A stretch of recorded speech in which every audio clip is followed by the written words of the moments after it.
Meeting to order. Madam City Clerk, may you call the roll, please? Councilmember Crenshaw, absent but excused. Councilmember Camarena. Present. Councilmember Marroquin. Present. Mayor Pro Tem Elliott. Present. Mayor Carter. Present. We have a quorum. Thank you. Would you please join us in the standing for the Pledge of Allegiance? Councilmember Marroquin, would you lead us, please? Please join me in saluting the flag of our nation. Hand over your heart. Ready, begin. I pledge allegiance to the flag of the United States of America and to the republic for which it stands, one nation, under God, indivisible, with liberty and justice for all. Please remain standing. Mayor Pro Tem Elliott, would you lead us in the invocation? Certainly. Should we pray? Father, we thank you for your kindness towards us. We thank you, Father, for this country that we live in, that is the best country in the world. And even though we have issues and problems, we thank you, Father, for what we do have, the stability, the prosperity, and the many, many blessings that we have. So we pray, Father, for help in dealing with the issues tonight before us as a city, doing the best we can and making good decisions and going forward with all of us together. We thank you, Father, again, in Christ's name we pray. Amen. Thank you both. Madam City Attorney, do we have any reports out from closed session? Thank you. Now we will call for public comments. The City Council welcomes your input at this time.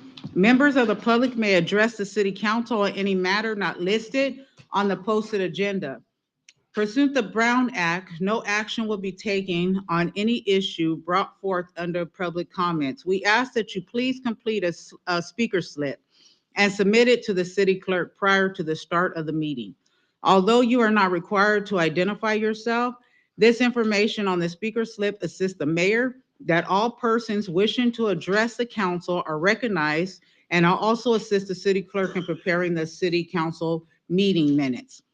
Unless the mayor extends the time, there is 3-minute time limit for each public presentation. Any information provided on the speaker slip is voluntary and will be public records. We have first, Pete Rodriguez.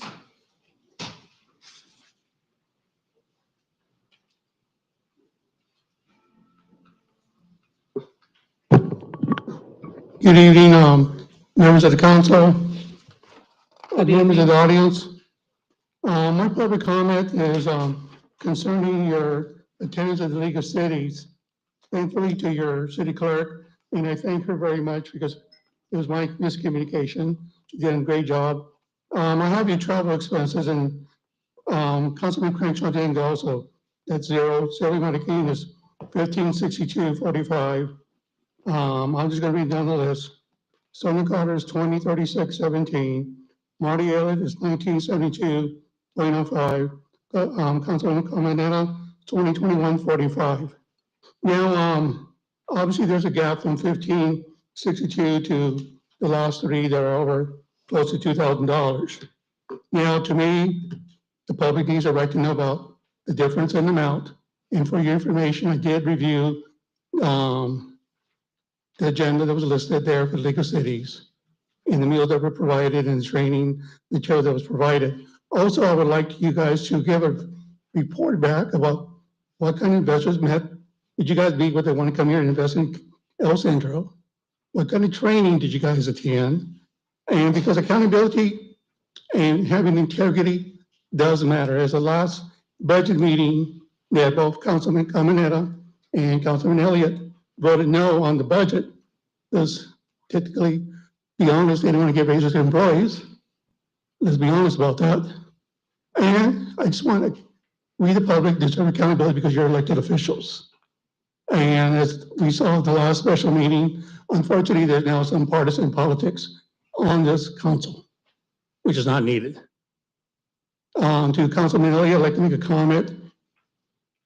California, state by itself, is the 5th biggest economy in the world. You were putting down California pretty bad last week. You're wrong. You should do some research. Also, in the Bible, Jesus was a big fan of homeless. People were not always following the law. He took them in, turned water into wine, fed them fish, fed them. Those are examples in the gospel. But you like to put down homeless. I don't think that's correct. You may not like certain people, and that's your right. But as a Christian, you go against those Christian values of helping those in need. Thank you and have a good evening. Thank you. I'd like to, Ms. City Attorney, I'd like to just correct a statement made by Peter Rodriguez. When you stated about voting to pay, I voted against the budget, I did. And it was very clear why. I said it very direct, but it was never not to give them the employee raises. As a matter of fact, I spearheaded along with my council to give temporary employees permanent after they had been, some of them temporaries, 20 years. And I just wanted to make sure that that was understood. It wasn't a true statement. Thank you. Moving forward, we now have Shirley Jackson.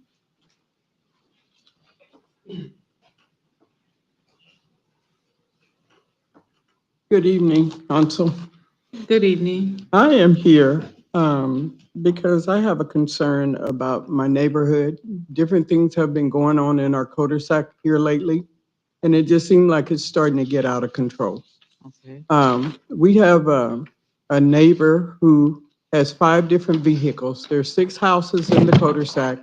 Everyone has 2 or 3 different vehicles. He feels that because he can get there before anyone else parks, he wants to park all 5 vehicles out. And so it's not leaving much room for anyone else. When you say things to him, he gets very offended about it. So he and I got into a heavy discussion the other week. I called the police because a couple of his vehicles had been sitting there for months and they had not been moved. When the officer came, he gave him a warning for them. Well, I noticed the other day, and as of today again, one of them has been sitting there 5 days again, and nobody has been back by to say anything. But yet and still, I'm handicapped. And they came and gave me a ticket because they said I was parked 18 inches or a little more from the curve. And they gave me a ticket. They gave him 2 warnings. I don't feel that that's fair. I went to my doctor today in San Diego. I'm getting ready to have very serious operation. As a matter of fact, they're going to have to break it into 2 because they're going to take anywhere from 5 to 7 hours each procedure. And so the doctor gave me a form today that he wants you guys, or I don't know how it works, but anyway, wants a handicap location to be put in front of my house. I don't know if you guys do that kind of thing or what, but I have a letter from my doctor's office today. And so I just want everybody to please check into these things. But you know, sometimes people they just get beside themselves. And my neighbor's reason for doing what he's doing is he wants the area right by his house, even though we live in a cul-de-sac and I live next door. He wants no one to park there because he likes looking out the window at nighttime, looking down the street at the different vehicles. But yet and still, each one, it's 6 cars, 6 houses. Each one has 2 or 3 vehicles to there. And I don't feel that it's fair that he's trying to do it. Right now, he's had a motorcycle parked there for the last 4 or 5 days that he parks in the middle of that space so no one else can park in that space. So I'm just asking you guys to please check some things out. Thank you. Mhm. Our city attorney and city manager will be in touch with you. Actually, Madam Mayor, this was addressed last week. Our police department's aware of it. Lieutenant Thompson will be speaking with her, and we'll be speaking with our planning commission or the planning department to find out what we can do about the handicap that was mentioned right now. Okay, But we will great. follow up with her and be in touch with her this week. Okay, thank you. Okay, Thank and you. also I would just like to say my husband is also disabled. My husband has had 26 surgeries. He was in the military. These 26 were performed because of being in the military. So we definitely need help with handicap. He and I both. So thank you very much. Thank you. And thank you for your service, sir. Thank you. Now we move on. Sky Ainsworth, I'm sorry. Mr. Sky. Madam Mayor, thank you, Yes. City Council, and the rest of you for showing up tonight. Thank you all tonight. My name's Sky Ainsworth, resident of El Centro on Hamilton Avenue. I'm an Army veteran, member of IBW 569 and Imperial County Democrats United. The subject tonight is the No Kings protests and voter intimidation. Members of the council, I come before you today to give a brief account of the No Kings protests on Saturday, October 18th here in El Centro.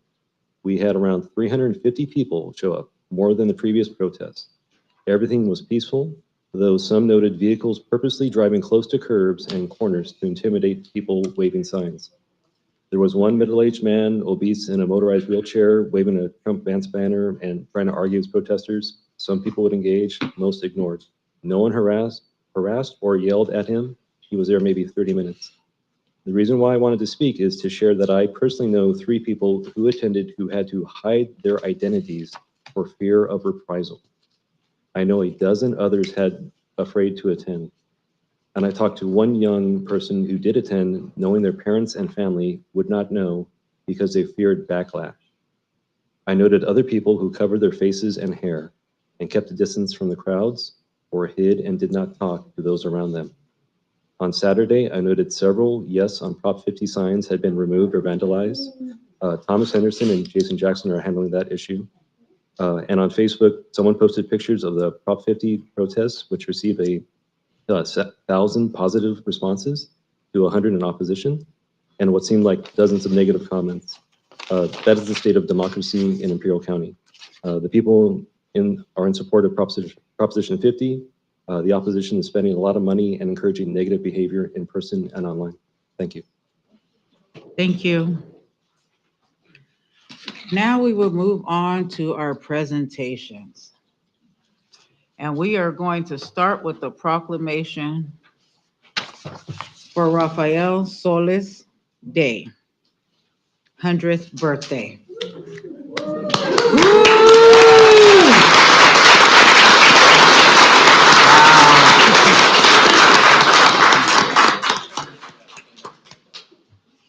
I am so honored to read this proclamation. Rafael Solis was born on September 19, 1925. Whew. And yeah, we all say, woo. If you could help me, Gus, where is that at in Mexico? Michoacan, Mexico. Thank you. And is the beloved brother of Ofelio Solis of November 1949. Rafael married his lovely wife, Maria A. Valvidia, thank you. And together they built a strong and devoted family, raising 8 children. Wow. And whereas in 1960, Rafael immigrated in Mexicali, Baja California, and later made his way to the Imperial Valley, where he began a long and meaningful career in agriculture. Through his tireless work planning, culturing, watering, and operating machineries, Rafael contributed gratefully to the growth of the agriculture in the Imperial Valley. And whereas he dedicated his willingness to work long hours, many weekends and holidays with unwavering commitment, rain or shine. After decades of service, Rafael retired at the age of 74, leaving behind a legacy of hard work, perseverance, and integrity. Whereas his legacy continues to flourish through his family. Wow, of 28 grandchildren, 35 great grandchildren, and 1 great grandchild. Let me read that again. He flourishes through his family of 20, this is an honor, 28 grandchildren, 35 great grandchildren, and 1 great grandchild who honor and carry forward his value and humility of hard work and devotion to his family. Whereas on September 19, 2025, Rafael Solis celebrated his 100th birthday, marking a century of life, contributing to his family, community, and the agricultural heart of the Imperial Valley. Whereas the mayor and the council members proudly honor and celebrate for his extraordinary life and legacy and extend their heartfelt congratulations on the joyous occasion of his 100th birthday. Now, therefore, I, Sonia Carter, Mayor of the City of El Centro, State of California, do hereby proclaim September 19th, 2025 as Rafael Solis Day in the City of El Centro. Join me in clapping for him, please.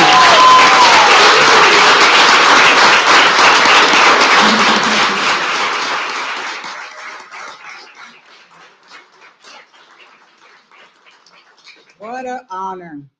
Please join us for pictures up here. If we could present him with his proclamation that he will hang on his wall, I'm sure. This is an honor. Wow.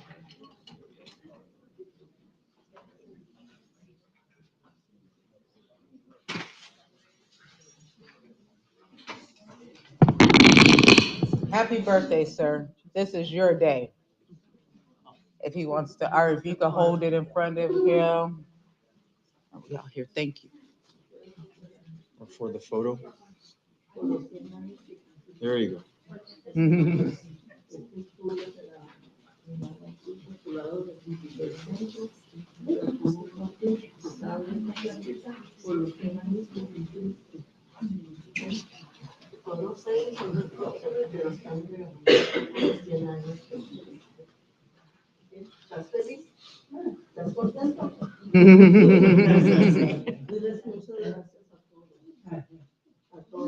Oh, thank you, thank you. Yes. Yes.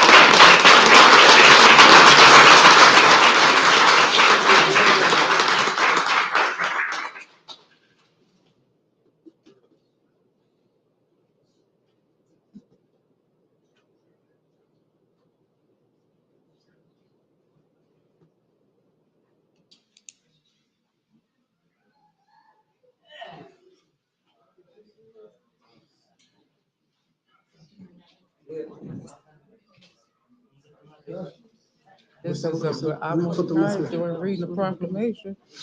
Awesome.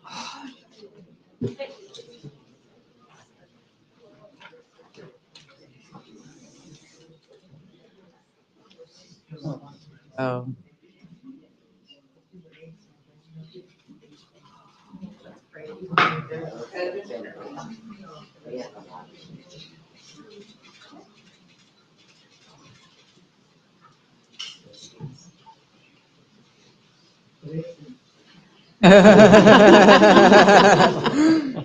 Joselito said, smile. Thank you, thank you. Thank you, thank you, Marty. Thank you, thank you. Yes, thank you, thank you, thank you.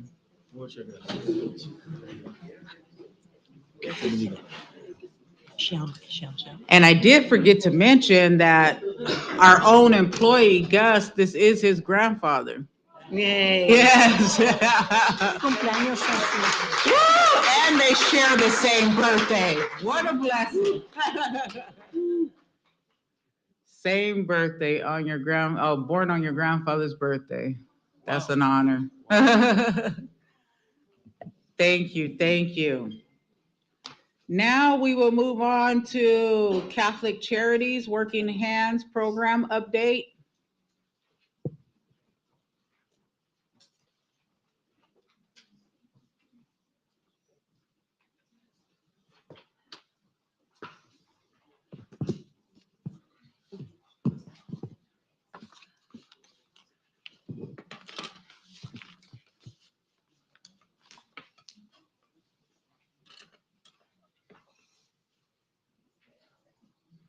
Hello. Hi. Hello, hello. Hi. My name is Antoinette. I'm the Director of Homeless Services with Catholic Charities. And I am here with Albert. I am Albert Haudegi, and I'm the lead of this program, Working Hands program. Sorry, we're gonna present our PowerPoint, right? Yep, we are. And full disclosure, I just got here, so, Working Hands is basically a program for people who are unhoused to get them experience in an employment setting. And it's kind of a twofold. It gives people employment experience, but we also are very grateful to the city of El Centro for your partnership and your vision. It's a long time in the making, because the other benefit to the program is that we are doing basically cleanup in the downtown area. So Albert is the team lead, and he's going to talk a little bit about what he does every day. And I am going to be your PowerPoint assistant. All right, so next slide. So the program does bring some benefits to the city of El Centro. It's different areas that it does bring benefits. Like I said, one is basic infrastructure. The other one is dealing with social services, as well as safety and security, economic opportunities for the city itself, and then community engagement, as well as sustainability and environmental considerations. And last but not least, psychological and emotional needs. In the sense with the basic infrastructure, the city needs to maintain its infrastructure and preserve it. So the intent of the program is to assist people that are unhoused to gain the skills, to ultimately obtain stability within the employment as well as housing. The Working Hands crew usually cleans and maintains the areas of downtown as well as parks. In that regard, in social services, participants in the Working Hand program are developing their own work readiness and interpersonal skills. And they do receive certain case management to support them, setting goals and attaining those goals. So just to kind of back up a little bit, the way the program is structured is Working Hands participants go to the Catholic Charities Day Center first thing in the morning before it opens for the general population. They get breakfast, they get their equipment, they get ready to go for the day. And then Albert loads them all in the vehicles. Thank you very much for that, by the way. Loads them in the vehicles, and we decide where the team is going to work based on the feedback that we get from the city of El Centro. So do you want to talk a little bit, just briefly, about how you decide where you're going? Because it's really a very much a partnership. Yeah, so there are certain times we have designated areas, specifically one of the program, leads. She specifies where we're going to be cleaning. There's been times where we've cleaned by the railroads, like I said, parks, that we do clean downtown area, El Centro. That's where we actually interact with a lot of business owners, and that's where kind of the community engagement comes in. A lot of they're there to clean, but they're also there to interact with the public and make it more welcoming for people to go downtown or the parks, and have that enjoyable time. But well, with that as well too, since they're kind of creating the atmosphere, this allows a more of a connection between the city residents, regardless of their own socioeconomic, background. And in the sense, it's fosters a connection between the city residents. And I think the other thing it does is help the people we serve feel like they are a part of the community. They are people who are unhoused. I probably don't have to tell all of you, are used to trying to be invisible, feeling unseen. And I think one of the benefits is that they feel very much a part of the community, because they're out there and they're getting some positive feedback and having positive interactions with the business owners in the downtown area. And actually, this is where the next slide comes in. There is a support system created for the individuals, and in that sense, they develop the ability to communicate with everybody, and in a sense, they celebrate their own success and encourage one another to keep moving forward, even though sometimes they might have barriers, obviously against them, but with a good support system, they're able to overcome that. As well, they develop a sense of identity within the community. This is their city. They want to keep it clean. They want to just maintain and encourage people to go out there and have their fun, leisure time as well. And in regards to the participants, the unhoused individuals, they themselves, I guess, are empowered to see their results of their work. You know, they do get positive feedback, like I said, from the community, and in the sense that it makes them feel that they are contributing to something more than just themselves. You know, and thus that also helps create a growth within them, and it gives them the confidence to seek other uh, type of employment or even other areas where they could assist. Yeah, and if I can just jump back in here for a minute, when I was working with the team to put together the PowerPoint, one of the things we talked about, which for me was very powerful, is how when people first started participating in the Working Hands program, they were kind of socially withdrawn, isolated, really kept to themselves. And at just the experience of working as part of a team was really transformative for them as individuals. But what I heard is that they also came together as a team and were supportive of each other. So I think just in terms of those basic life skills and the ability to look beyond yourself, that I think is one of the other positive outcomes. I see that as a very positive outcome because that's the kind of thing that gives people the confidence to go ahead and try to make other kinds of life changes. So in terms of life changes. We do assist them in eventually obtaining housing. Obviously, first is the employment, but we have housed several people. A total of 13 individuals were in the program. It already completed its first year. And out of those 13, unfortunately, 2 voluntarily dropped out because they had other priorities. Uh, the one wanted beauty sleep, and the other one was interested in some other stuff. But, Yeah. But a total of 8 people were actually housed. Well, 8 individuals. 5 of those were just the single individuals, but 3 of those were families. Actually, 2 of those had children, and another one was just a couple. But we usually do get them into the other programs that Catholic Charities does offer, which is a rental assistance program called Rapid Rehousing, and that one does assist several people gain housing, not just working hands individuals, but other unhoused individuals obtain permanent housing. But that's not the only way that we could house them as well. There was actually one individual who decided to use, well, we provide a stipend, decided to use that income for her housing. And then we did actually reunify another individual in Las Vegas. We communicated with the family and they're willing to accept them, and he had an appointment lined up for him that time.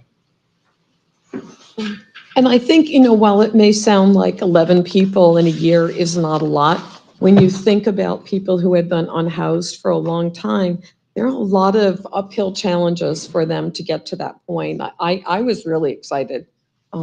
For me, that was successful. So, and you want to talk a little bit about the kind of employment that people achieved? So, like I said, we try to make them gain stability in employment or housing. This is in regards to employment. So 6 out of the 11 actually did get employment. We assisted them with resume building, a job search, employment applications as well. But 4 of those 6 gained full-time employment, and the other 2 gained part-time. But those part-timers still go to the day center. We still help them out with the case management, and we try to prepare them for interviews as well as job search. So it's a continuous case management with them. But they had a variety of industries they went into. They went into construction, beef processing, shipping and receiving, and as well a couple went into in-home care services. And in regards to the employees that support the unhoused individuals, there's 2 part-time employees, which is equivalent to 1 full-time employee. But with 2 people, it's easier to manage the case management as well as have more ideas to like bounce around and see where we can navigate it easier. And in terms of how much money we've spent year to date, a total of, from September 2024 through September 30th of 2025, we've spent a total of $186,737 and some cents on this program. The largest expenditure was salaries and benefits, and that was for our team. That includes Albert and another full-time person. So when we say two half-time people, it's not that they're part-time employees. This may be a little too down in the weeds. We do something called the time tracker. So people work full-time and they allocate their time every single day based on what activities they perform. So if they are out in the field with the working hands participants or doing housing-focused case management for people enrolled in working hands, that time gets charged to working hands. If they're helping people who are not enrolled in working hands get connected with housing, that time gets charged to someplace else. And then time for the manager who's overseeing all of this. All of that is rolled into the 87,000 plus salary and benefits. Stipends to participants, the working hands participants who are actually doing the cleanup work in your community are paid minimum wage, and we spent $77,164,000 on stipends to the participants. They do a timesheet every week. Albert and Peter, the program manager, process their timesheets, and then they get a check the following Friday. And the $22,000, $22,198 in operating expenses, that includes things like insurance for the vehicle, gas for the vehicle, program supplies. They get T-shirts. We feed them, so we charge a percentage of the food and the utilities. They take showers in the day center, so that $22,000 is that's covering all of those kinds of expenses, and that's how we got to the 186. Questions, comments, feedback? You have a couple of success stories. I have a question. Oh, Just sure. this is a grant money that you've gotten from, The city of El Centro. We were funded by the city of El Centro. It's a project that was visualized actually well over a year before it started. So yes, it is, if I remember correctly, the funding source is PLHA. So, but it's money which that, stands for, It's from the state of California. yeah, it's from the Yes. state of Mhm. permanent thank you. Local PLHA, Through the city, permanent it's local from- funneled through the housing. city. Yeah. Yeah, that's what I'm looking for. Right, okay, thank you. So yes, it was state money that was Yes.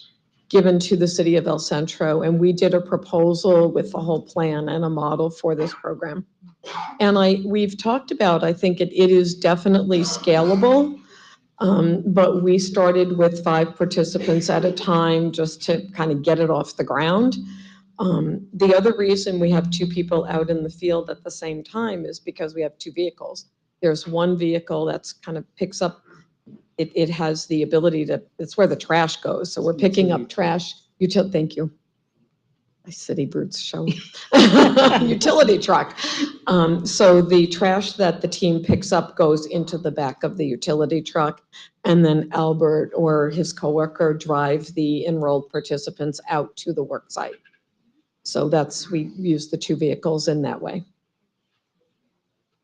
Other questions, Thank you. comments?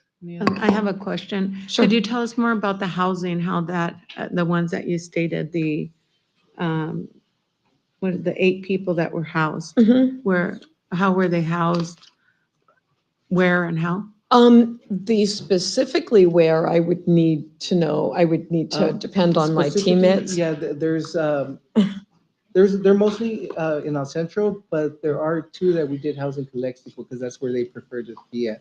But once we housed them, they ended up finding employment over there, and then they stayed over there. So, but your housing, is that apartment, studios? How does that It work? could go from even a single room in somebody's house to a studio to an apartment to a house. But we try to provide something that they can maintain and sustain, not something where it's like Yeah, Yeah, thank you. the rapid rehousing subsidy is intended to be kind of help people get started, but it's not like a Section 8 voucher that just goes on and on and on. And the way people are connected with rapid rehousing is through something called the coordinated entry system. So people who are unhoused complete, and this is countywide, not just countywide, every community in the state, every county in the state has to have some sort of a coordinated entry system. It's a requirement attached to the funding that we receive. So people complete an assessment that's basically looking at their vulnerabilities, their barriers, and then they obtain a score. And the higher your score, the higher priority you are for some sort of a rental assistance, the rapid rehousing rental assistance subsidy. Thank you. But also, no secret that finding any kind of affordable rental housing everywhere in Imperial County is very, very challenging. It's challenging everywhere, but it is particularly Yes. challenging in Imperial County. Yes, everywhere. Yep, Yes. not telling you anything you don't already know. I see your Yes, faces. yes, we know. Everywhere is Yes. challenging. Yes. From my knowledge, there's a waiting list. So when do you plan on increasing from 5 people up to maybe 10, double it, and see how we can help other people? That's a great question. One of the things that Peter, the program manager, and I were talking with our finance team about, it's a balancing act. I think we would need another employee because all of that time that people are splitting between doing rental assistance, we also have a street outreach program that's funded by Imperial County Social Services. We need to spread people around to multiple locations. We would need another employee to be able to do all of that. And we have been working with our finance team to make sure that there's space in our budget for it. One of our challenges right now is we have some funding. It's emergency shelter grant funding. It's federal money that flows through the state. And that is some operations money for the day center and also additional rapid rehousing stipends. We need to be sure that that money will come to us before we onboard another team member. And that's more of a just the uncertainty about the status of funding right now, and that's not unique to Imperial County. It's a challenge we're having everywhere. But what we don't want to do is advertise, hire someone, get all excited, get them trained up, and then have to lay them off because the funding to sustain the salary isn't there. So that's really our stuck place right now. We would love to scale it up. Peter and I were talking Friday about can we at least go from 5 to 6 because we can cram a 6th person into the truck. And I think that's kind of where we, Yeah. full disclosure, that's kind of where we are right now. Thank you, thank you. You're welcome. I think just a personal note in working with the team on the PowerPoint, just the stories and how transformative this has been for the people who were enrolled, their self-esteem, their ability to come together. I heard stories like someone who finds a job opportunity and then goes to another member of the Working Hands team and says, here, you're really good with people. Here's a job. Why don't you try to apply for this one? And I think for people who have been socially isolated for so long, to get to that point, I thought was really significant. So Thank you. thank May I you. say Of course. something? So I would just like to thank Catholic Charities for taking on this initiative that I was behind and making it a success. Because I think that even if you were able to help one person, it was a success. But now, and I recall when you provided the first update and you had already housed one individual, it practically brought tears to my eyes, but now to see that you have actually housed 8 individuals, well, now the challenge is, to seek more funding, to be able to help more people and for you to be able to hire another employee to sustain the program and bring more people into it. Because, this is like, all it takes is just, somebody to lend a helping hand, to these individuals that are now helping us maintain and beautify our city. Mhm. So I thank Albert, I thank Peter, I thank you, Antoinette, for, and to Bino for making this program a reality. And, it's just one person at a time and to get them off the street and become, productive citizens and be able to integrate again into society is ultimately the goal that we were looking at accomplishing, and you did it. So Thank you. thank you. Thank I- you. I appreciate it, and I Yeah. thank you from the bottom of my heart. Thank you for the vision, and I will, when I get in the car, text Bino and tell him you said thank you, because I know he was instrumental Yes, he in work. was. Bino is our CEO, Yes. so. So Council as well. Thank you. Thank you. Thank you all for your Thank you. support. Thank you. thank you. Leave the toy here.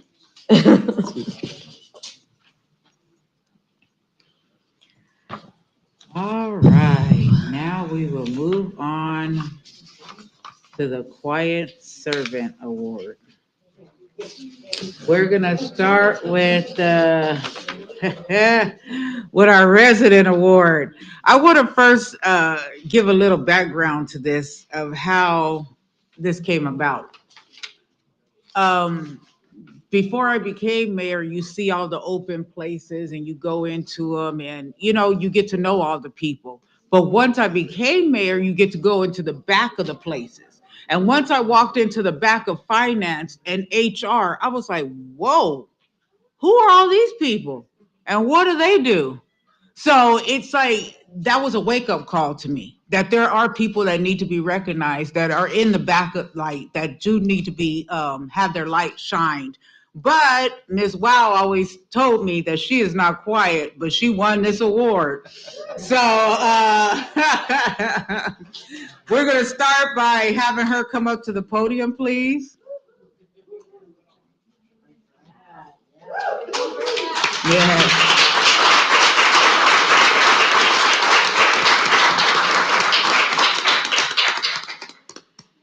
Yes, Miss Wow. Our first honoree is someone whose name truly fits her. Verna Wow Wright, also known as Miss Wow. Please come, and I'm going to read her information because Kevin Vandergriff is the person who nominated her, and he could not be here today.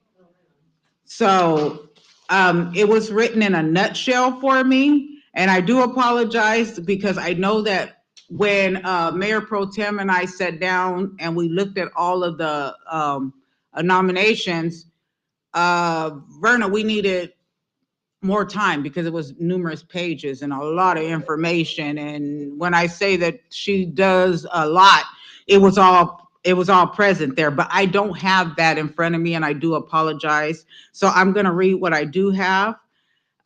Through her volunteer work with organizations like Spread the Love Charity, Woman Haven, the Imperial Valley Food Bank, the Humane Society of Imperial County, CASA, which stands for Court Appointed Special Advocates of Imperial County, the American Red Cross, and the Imperial County Office of Education, Verna has touched countless lives. Whether it's helping family in need, supporting victims of domestic violence, or caring for animals, or leading a hand to the community events, Verna shows up. She shows up quickly, consistently, and wholeheartedly. She reminds us that leadership doesn't always come with a title. Sometimes it shows through simple acts of kindness that ripple throughout our community. At this time, we're going to ask for her colleagues or anybody that would like to come up and say something about Miss Wow. This is your time. You can step up and then we'll let her speak after that.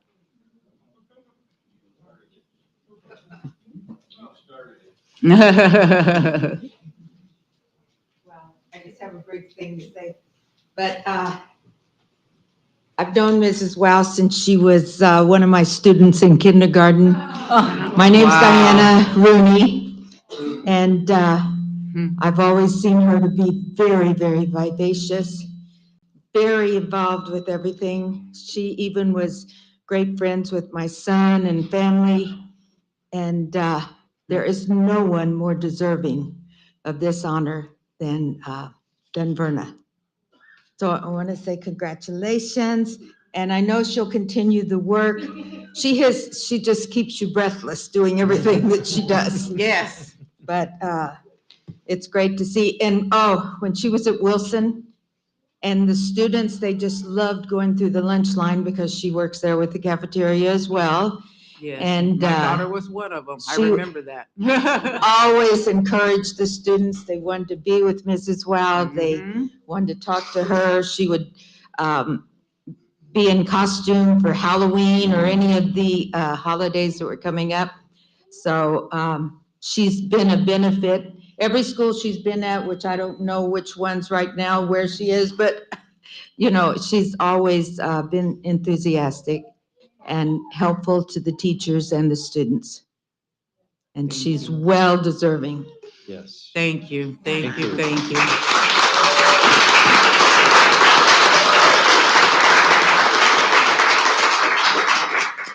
Step on up, introduce yourself, please. Hi, I'm Gina Vargas. I'm here as Verna, knowing her for a lifetime, as a friend and also through Woman Haven. Verna, when she goes to help, you could just see her excitement, her enthusiasm, but you can see a compassion that she's truly doing it from the heart, whatever she does do. And her enthusiasm encourages others to take a stand, to make a difference in what she does. You know, from whether she's looking for funding to be able to get snow cones for children who are homeless, or shoes for them to be able to have on their first day of school. She brings that with her, and we truly do see that from her, but even bringing awareness to domestic violence, to remember my name for the victims who have lost their lives due to domestic violence. She ensures that that program moves forward through her passion and volunteer work to be able to make it happen. And we need individuals, so thank you for honoring her, remembering her, and recognizing her for her great work and her great efforts, that everything that she does do. And it comes from the heart, and the many children that she has had in her home through as a foster parent, you know, the transformation and positiveness that she's impacted so many. So thank you, Verna. Thank you.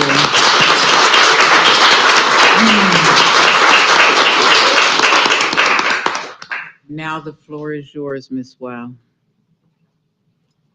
Well, I'd like to thank Lord, my God, who I stand here by the grace of God and only by him.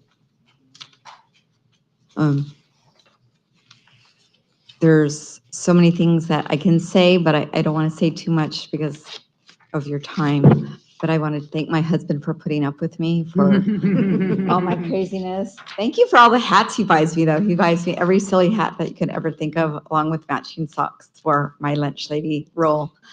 But for my family who puts up with me as I'm scattered all over the city, thank you for them putting up with me like that. But it just tells us in Isaiah 6:8, here I am, send me, and I'll continue to do this till the day I die. Yes. Toby Mac song, so look it up. Thank you. You're welcome. And we're going to present you with a plaque. It is presented to Verna Wow Wright, Quiet Servant Award, City of El Centro, October 21st, 2025. Your kindness, dedication, and unwavering commitment to going above and beyond inspires all to make a meaningful difference. We thank you. Please step up to take a picture with us.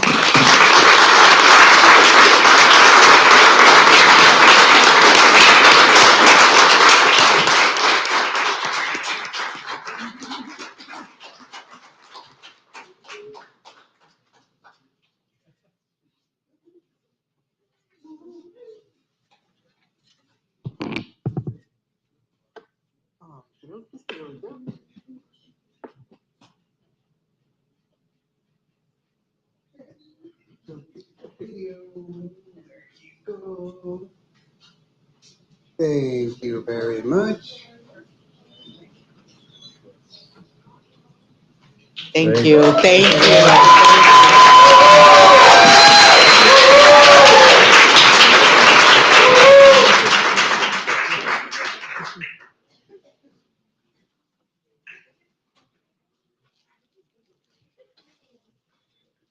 All right.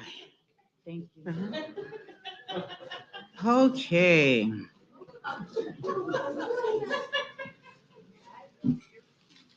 Now we will move on to our employee. Okay, thank you. We appreciate you for coming, staying. We will wait a second.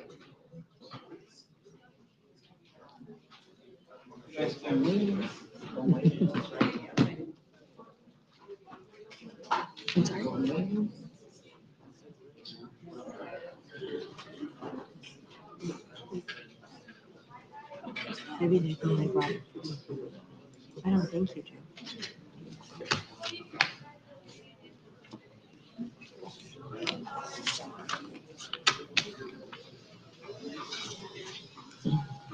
Deborah Gary. Now we will move on to our employee, Fernando Banuelos.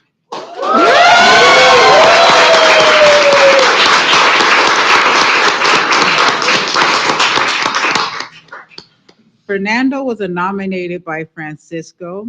If you two would please approach the podium.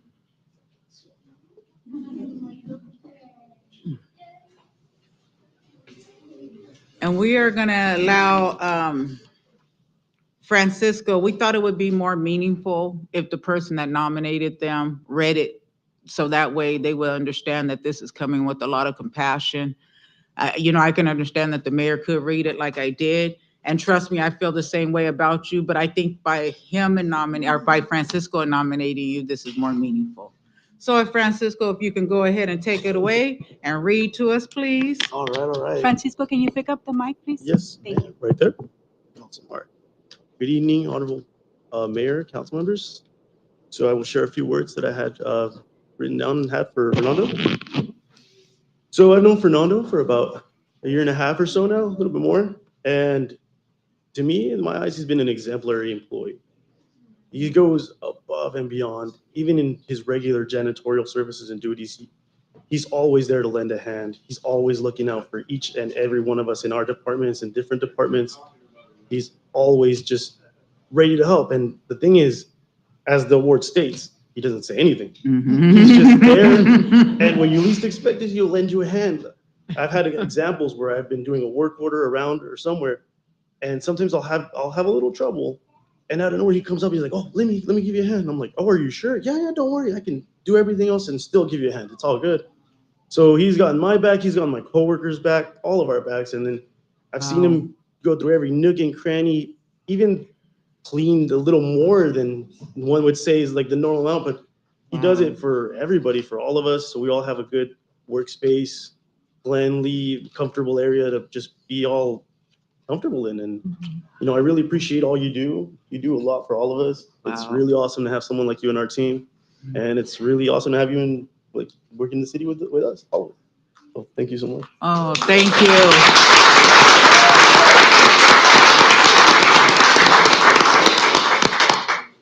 This time we will open the floor if any other family or colleagues want to come and give him a shout out. This is your time.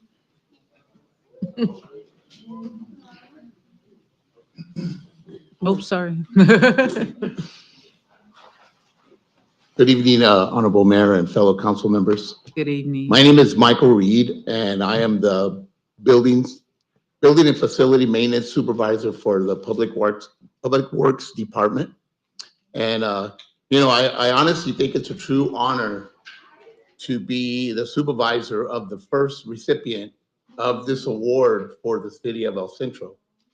And touching on what Mr. Martinez had said was that this is an honorable, humble employee that comes to work. He gives it his all. He does his work.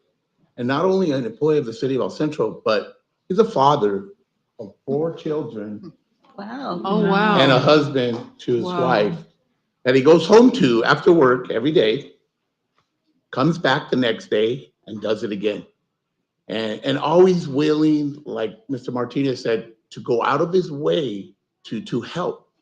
You know, you could be doing anything and he's like, oh no, I'll help you. I got it. Just like Mr. Martinez explained, you know, always willing to put that foot forward and go that extra mile and above and beyond. And just, you know, it's pleasant working with him because he always comes in with a smile. He is quiet. This is a quiet servant award, and this is probably one of my quietest employees. This one's true, huh? Okay. You know, this one fits the title.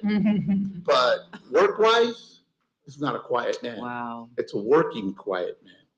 And it's an honor, like I said, to be the supervisor of the first recipient of this award for the City of El Centro employee. Congratulations. Thank you. All right. Thank you.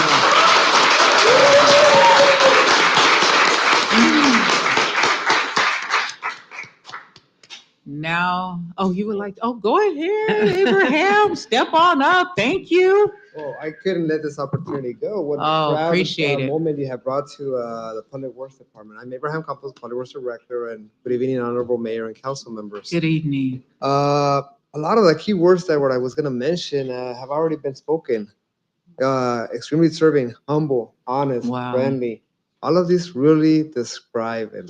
He's always, since I've known him, always been there. I'm not going to repeat what has been said, but that is absolutely true. He always goes above and beyond, always with a positive attitude. Very quiet, I agree, but I think he's loud in his work, and that's where it matters many times. So with that, I just want to say congratulations, and proud to be here to the director, proud to have you in our team, and very well deserved. Yeah.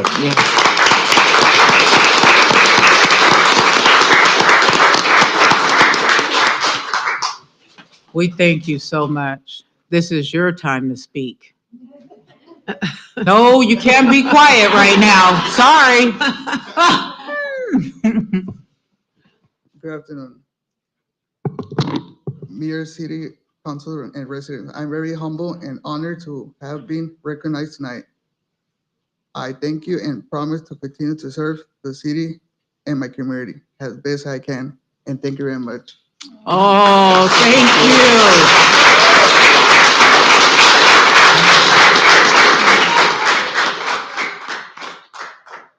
you. And that just shows how humble you are.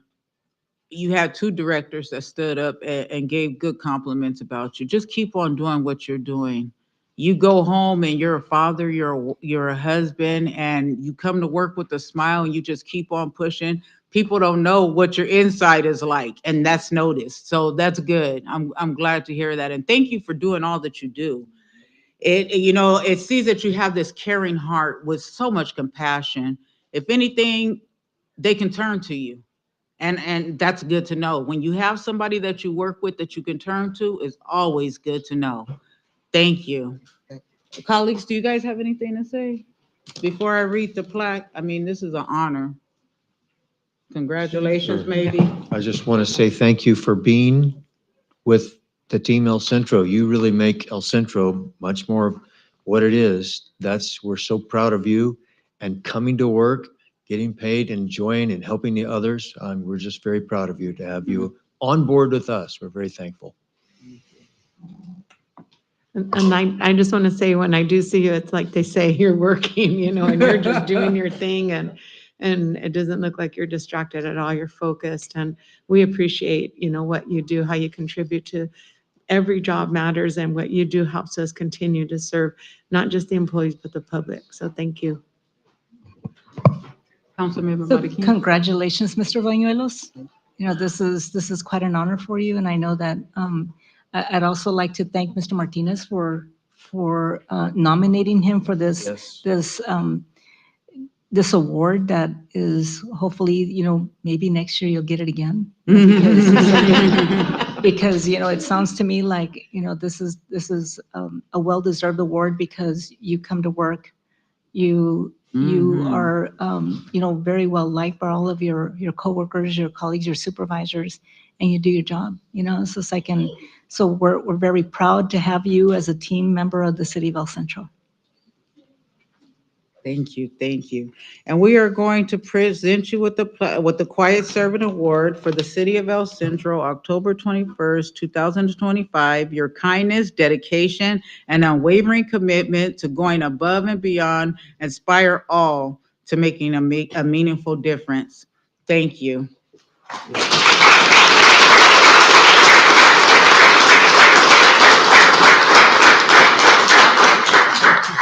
And we'll have Emilio take a picture, and then with the employees and his family, if you want to come up next.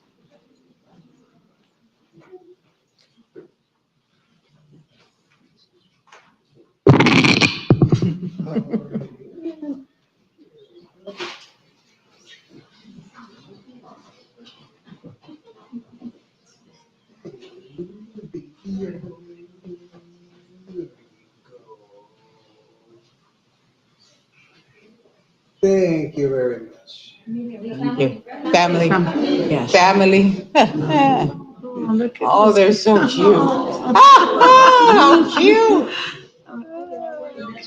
Mhm. Look at, she's so happy. Oh. Daddy's girl. Yeah, yes. Aw. Mhm.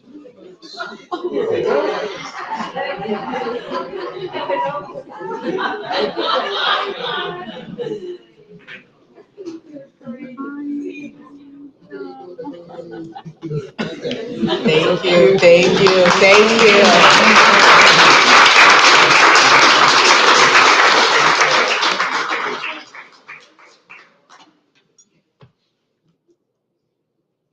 Thank you, thank you. Now we're going to move on to our SoCal Gas Company rates update by Deborah McGarry from Public Affairs Manager.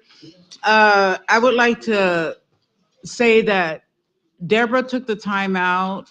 She is on the city council for La Quinta, and they actually had their city council meeting tonight.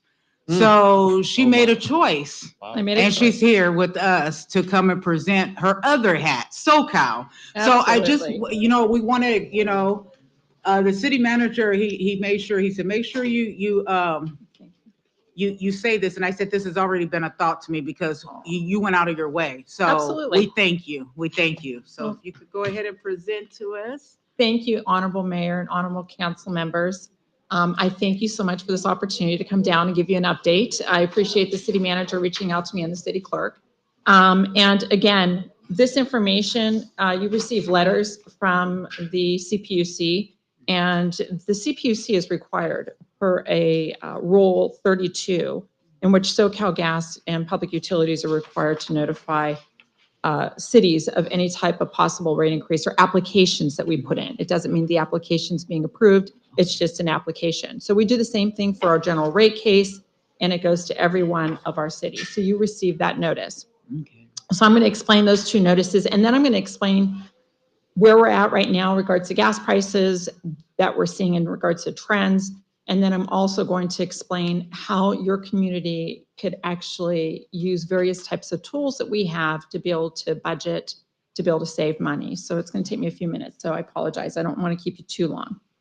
But first of all, the notice that you receive, as I said, is a standard notification per California Public Utilities Commission Rule 3.2.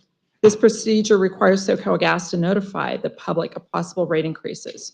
If the CPUC approved, and the one application I'll explain to you, the one application that you received was an application which is part of, and I know you know this rule, SB 1383, that requires renewable natural gas to be produced.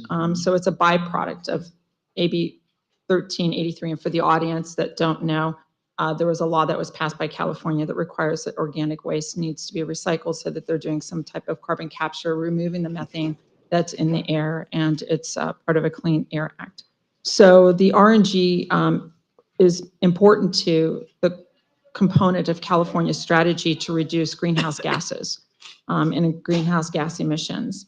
and also to achieve its climate goals. Therefore, the CPUC approved a biomethane pilot project for SoCalGas. And this project was actually up in Central California. But the benefit of it is that we're able to capture, and I'll tell you just a little bit, it's about cows, our wonderful cows. And I know Imperial County knows a lot about cows. And so the benefit is that they capture the methane that is generated by the cows because of the byproducts that they provide. And so this renewable natural gas then is injected back into our system. And it helps then to capture that methane, so it's not going up into the air. So this project was a benefit to SB 1383 per the law. And unfortunately, this project, of course, regards to cost, it always goes up. This project was something that happened during COVID, so of course, changes in prices and everything. So therefore, there was an overrun on that cost. SoCalGas is allowed to make a request when these projects that we're required to do to be able to create this renewable natural gas, we're able to go back and petition to the CPUC an application and ask whether we could actually recoup our cost on that. And so with that, this would actually be presented to, it was presented to the CPUC, and an average gas bill, residential gas bill of an average of 36 therms, okay? Therm is the actual unit of how you measure the gas. Like gasoline is gallons, therms is natural gas. Would actually increase by 12 cents if it happens, if it's approved. It won't go into effect if it does get approved until 2026. And we can only recover that cost for 1 year. So it's only for 1 year, and it would be on the transportation part of the bill. One thing I meant to explain to you is that there's 3 components of your bill. One is the transportation. That's what it takes for us to get the gas to you, which is regulated by the California Public Utilities Commission. We cannot make a decision on what to charge you. It's part of a procedure that gets presented to the CPUC every 3 years, and then the CPUC approves whether or not we're entitled to get it or not get it, and so they make that decision.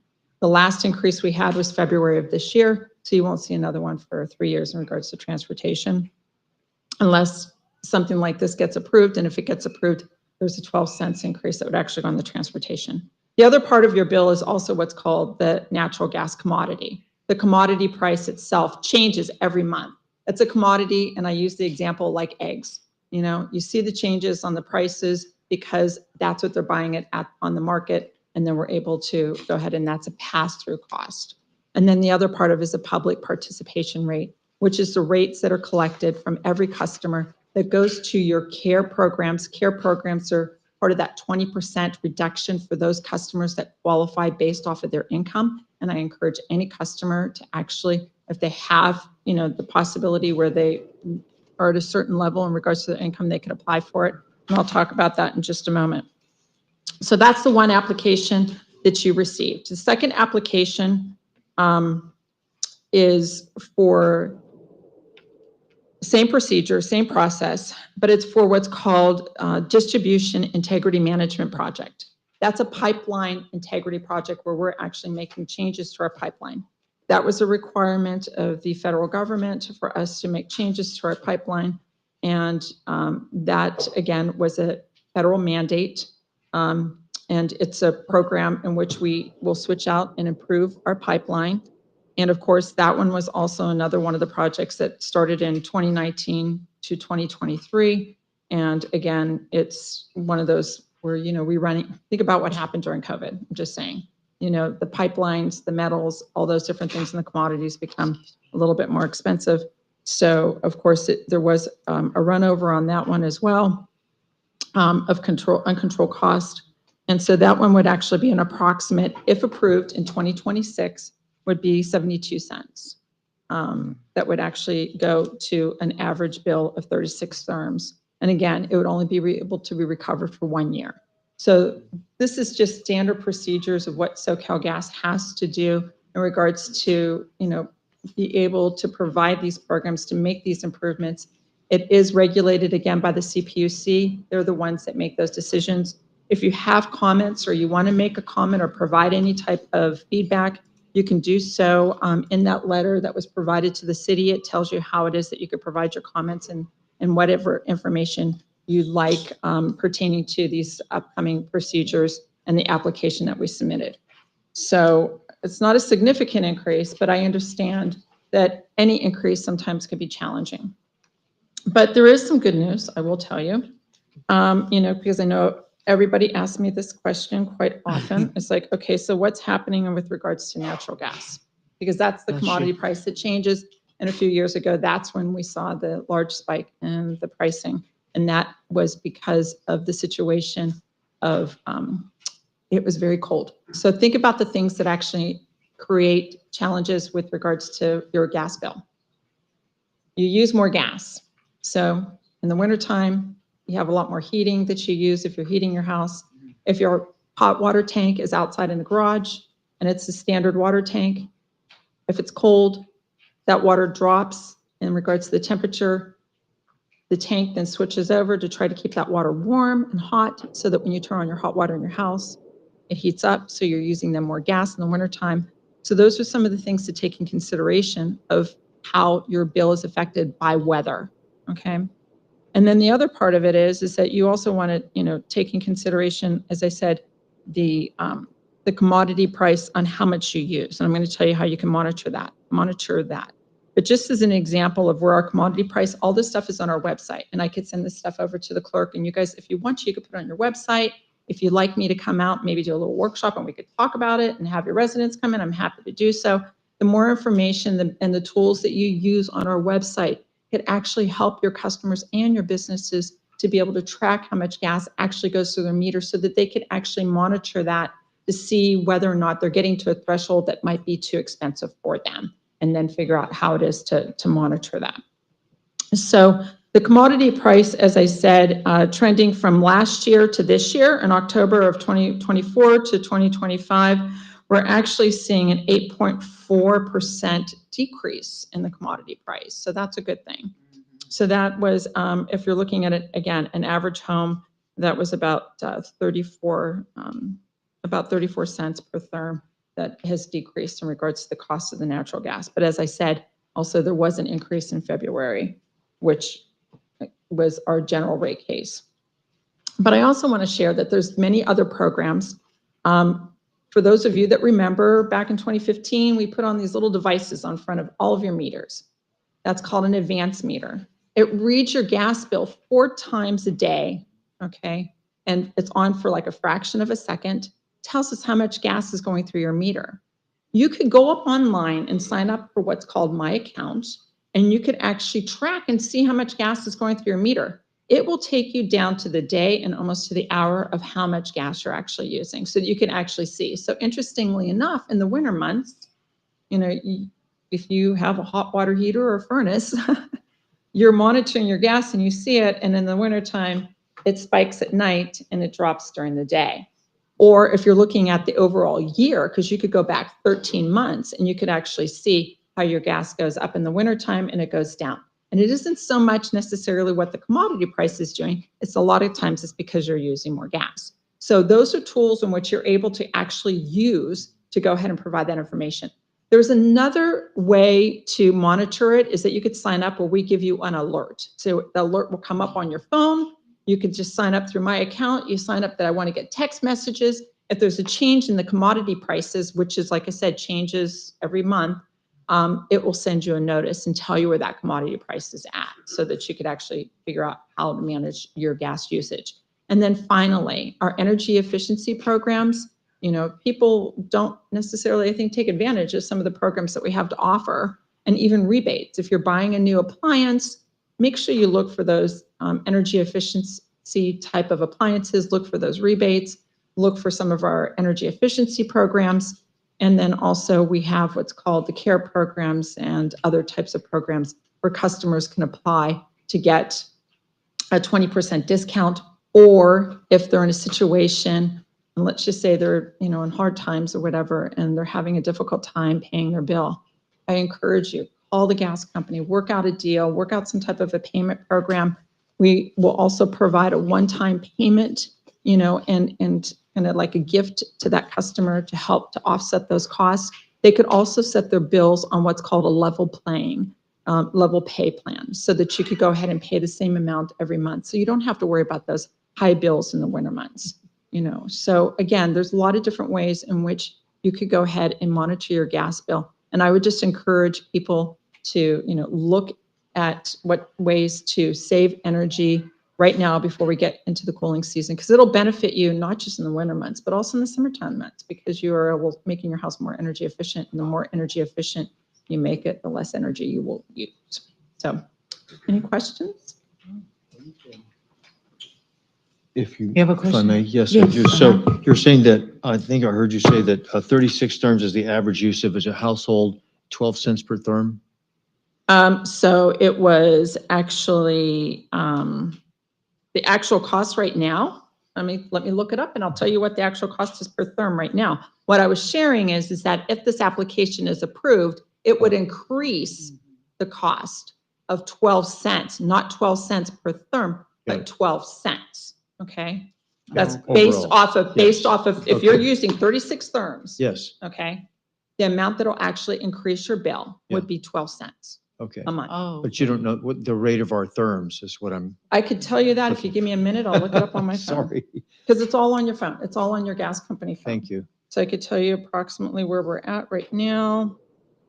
And while you're looking for that, Deborah, I just want to thank you for coming down and sharing this Yes. information. Oh my gosh. This is a lot of valuable information. I could talk about this for hours. Yes, I mean, and just, the programs and the rebates, just getting that out to the community and Absolutely. letting them know that they are there and they need to be utilized. So Mhm. that's good. We appreciate this. So let me read. Okay, so the commodity price effective of October 1st of 2025, the procurement wholesale price decreased by 4.338 cents to 31.8 cents per therm.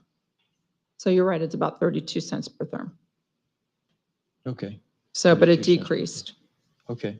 Mhm. I'm just curious, when you compare that to San Diego Gas and Electric or Cal Edison in Northern California, other places, They're electric, so I can't, Okay. I don't know where SDG&E is, but their information is there. Keep in mind that the commodity we have nothing to do with the commodity price. You go up on the market and you just buy it, okay? We have several different ways Yeah. in which we do that. We try to buy it when the market is low, and then make sure that we have ways in which we store some of those natural gas. And then, of course, in some cases, it's a pass-through. So it just depends where the commodity is. So when the spike happened several years ago, it had to do with the fact is that there was a cold front, that significant cold, if you remember, in Texas. It was all over the news. And we're the last ones to get that natural gas. So unfortunately, it was Yeah. more expensive for us at that time. But to answer your question, that commodity changes every month. Hence the reason why we post it on our website. So you can actually see what that cost of that commodity is every single month. And we have no control over that. interesting. Because I just It's a know, like, pass-through. folks that, friends that we have in San Diego, they pay way much more for gas than we do. I work for SoCal Gas and they are our sister company, but I don't know what their gas Okay. prices are. Well, I can only tell you I what just know SoCal we Gas have is. great rates and I appreciate that. Yes, Yeah. we are probably one of the more affordable utilities Yes, in the country. So yes. thank you. Any other questions? Any other questions? No? Well, thank you. We Thank you. appreciate Absolutely. it. Thank Anytime. you. I hope you coming guys out. have a wonderful evening. I might Oh. hang out and listen to your meeting since I had to miss mine. Oh, thank you. I Thank left. you. We got done early tonight. So thank you Yes. so much. Thank you. Thank you. Now we will move to the consent agenda items. May I have a motion and a second to adopt consent items 5 to 15, please? I move to approve all items under the consent agenda. I second. Madam City Clerk, is it going to come on the screen? Thank you.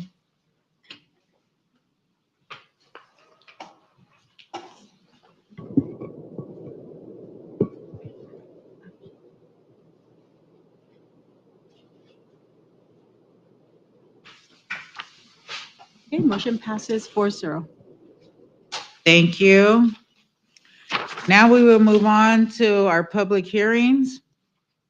This is a public hearing for the purpose of the amend of the multiple code chapter 17, section 60 regarding the prohibiting of the vehicle with more than two aisles of portions on Wake Avenue and 8th Street. This will be presented by Abraham Campos, our Public Works Director.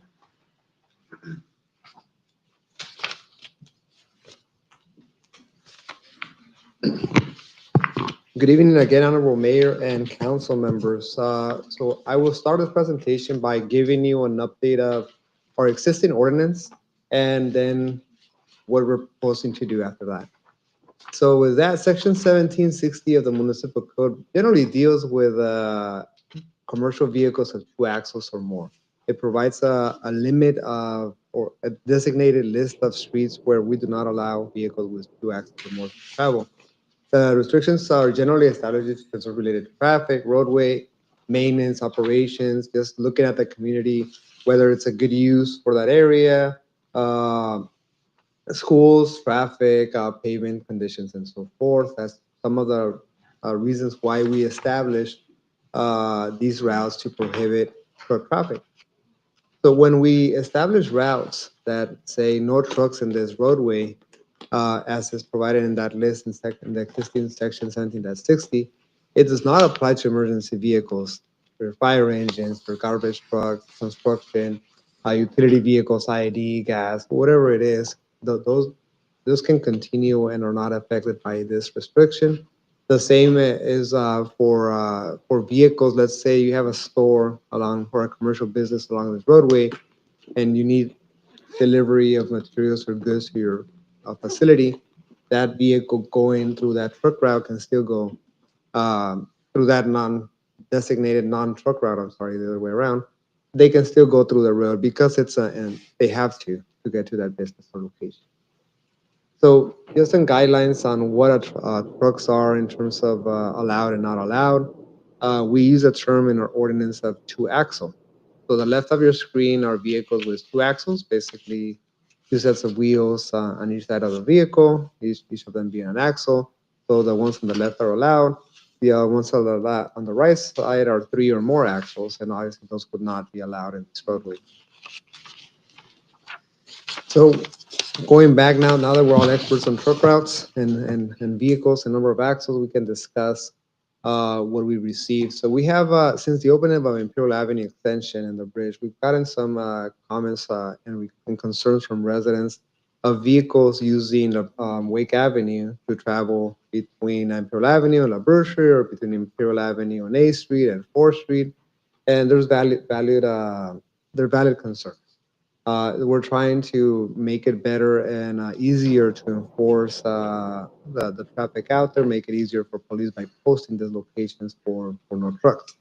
So what we are recommending is to approve an ordinance change that will allow us to post signs of no trucks over 2 axles, specifically on Wake Avenue between La Bergerie Avenue and Imperial Avenue, Wake Avenue between Cypress and 8th Street.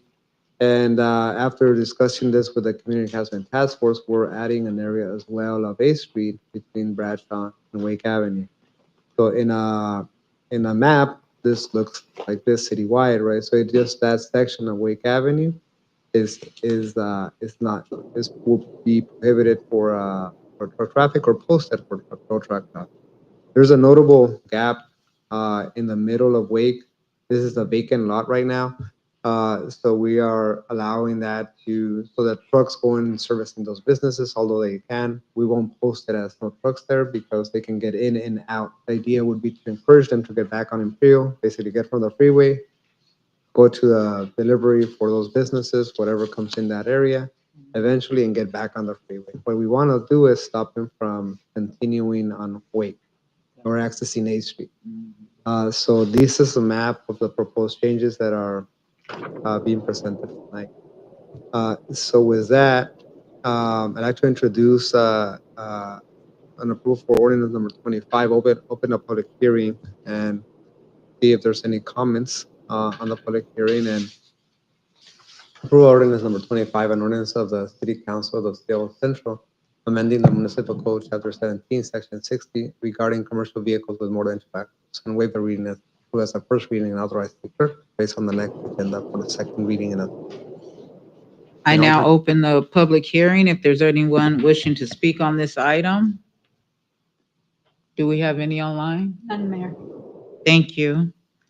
Now I bring it back to the council. Any council have comments?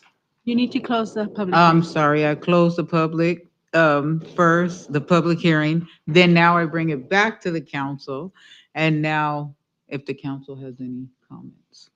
Did I miss something, Abraham, about the trash trucks that are 2 axles? They are allowed. They're allowed. Yeah, Okay. even if they're 3 axles, for whatever Mhm. reason. They're they 3 would be axles, allowed. yes. Okay. They're the only ones, or is there something else? I Oh, know you no, said no. fire. So, I know, I get the it's- emergency, but what, anything else besides the trash trucks? Yeah, absolutely, and good question. So the restrictions do not apply to any emergency vehicles, any buses, garbage truck, public utility vehicles, vehicle service individual. So Thank you. although utilities are and can be many times in a 3 axle or more type of truck, they would be exempt from this no truck regulation.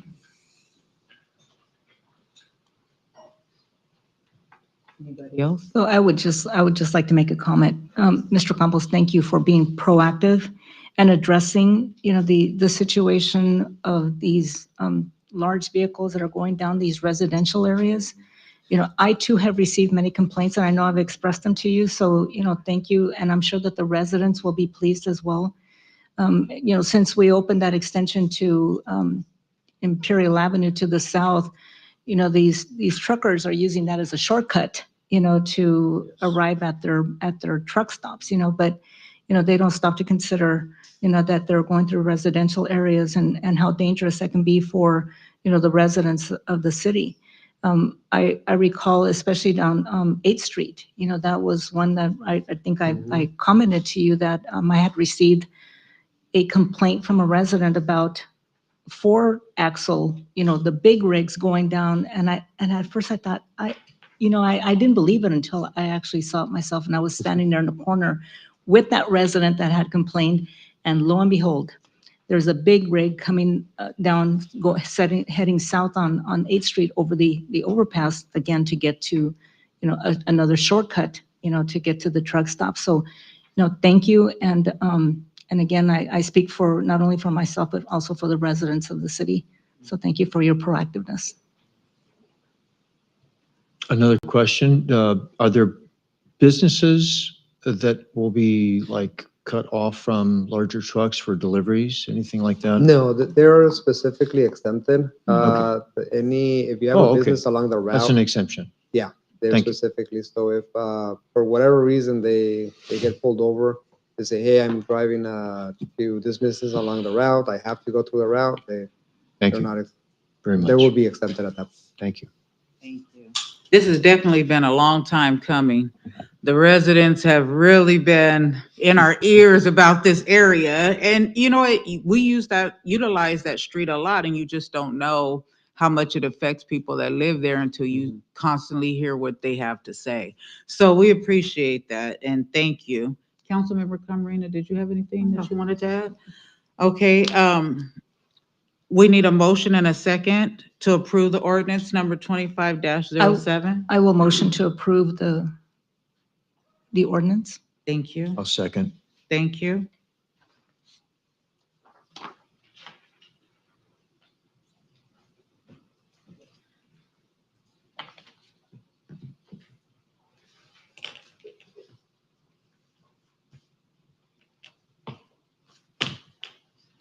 Motion passes 4-0.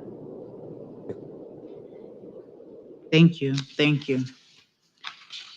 Now, this is a continuance of a public hearing to consider setting mobile vendor permits fee. This is going to be presented by Angel Hernandez. This public hearing will also be continued on our November 4th, 2025 City Council meeting. Yes, good evening, Madam Mayor. Yes. Staff is requesting that the City Council continue the public hearing to the next meeting on November 4th. The reason for that is we want to comply with some public notice requirements that we abide for, because it's concerning fees, and there are certain organizations that have requested notification. They filed those with the city clerk's office, so we need the time to make sure that we adhere to those requirements. And at that time, at the November 4th meeting, we'll provide a full presentation regarding the proposed fees. Thank you. Thank you, appreciate it. Okay, that will be continued to our November 4th meeting, just so you would note it. Now we move on to new business. This item is an agreement for our city manager.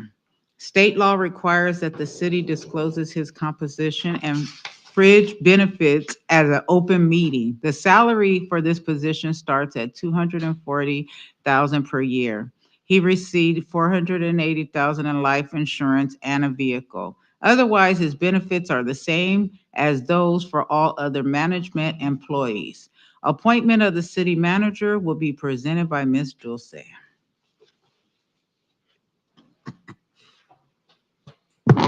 Good evening, the moment some of you have been waiting for. So here before you, a resolution appointing a new city manager and establishing the compensation and employment terms for the position of city manager for October 21st, 2025 through October 20th, 2028. Robert Sawyer was appointed acting city manager on May 2025. After recruitment for a city manager and council's consideration, council is appointing Robert Sawyer as the new city manager. Remarkably, Robert possesses over 25 years of experience in local government. He joined the El Centro Police Department in 1998 as a police officer and has gone through different ranks up to police chief in 2022. He brings invaluable expertise in management, finance, logistics, and operations. Robert's most notable traits are his ability to be progressive and innovative. In 2017, Robert led a groundbreaking program that leveraged grant funding to purchase and equip every law enforcement agency in our region with ALPR cameras. Let me tell you what those are. They are a high-speed, computer-controlled camera system designed to automatically capture and read vehicle license plates. Okay.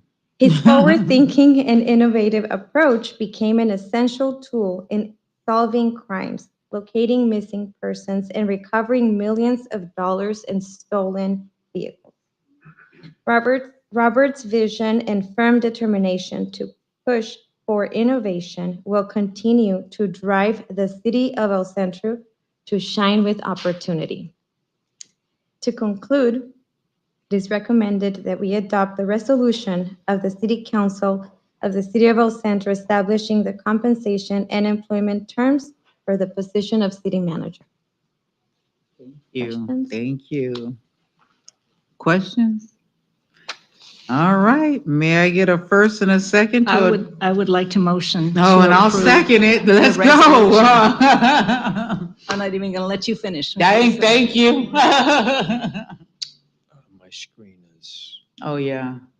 I had that problem too. how did you? Yeah. Here we go. There it is. Here we go. Yeah. Thank you. You're welcome. Motion passes 4-0.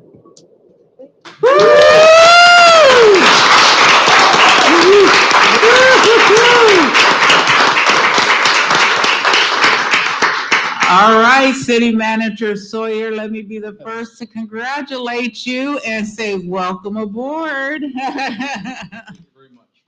And colleagues, do you want to say congratulations or welcome before we give him a minute to say something, Well, please? I know as we were walking into the chambers, I called him chief for the very last time.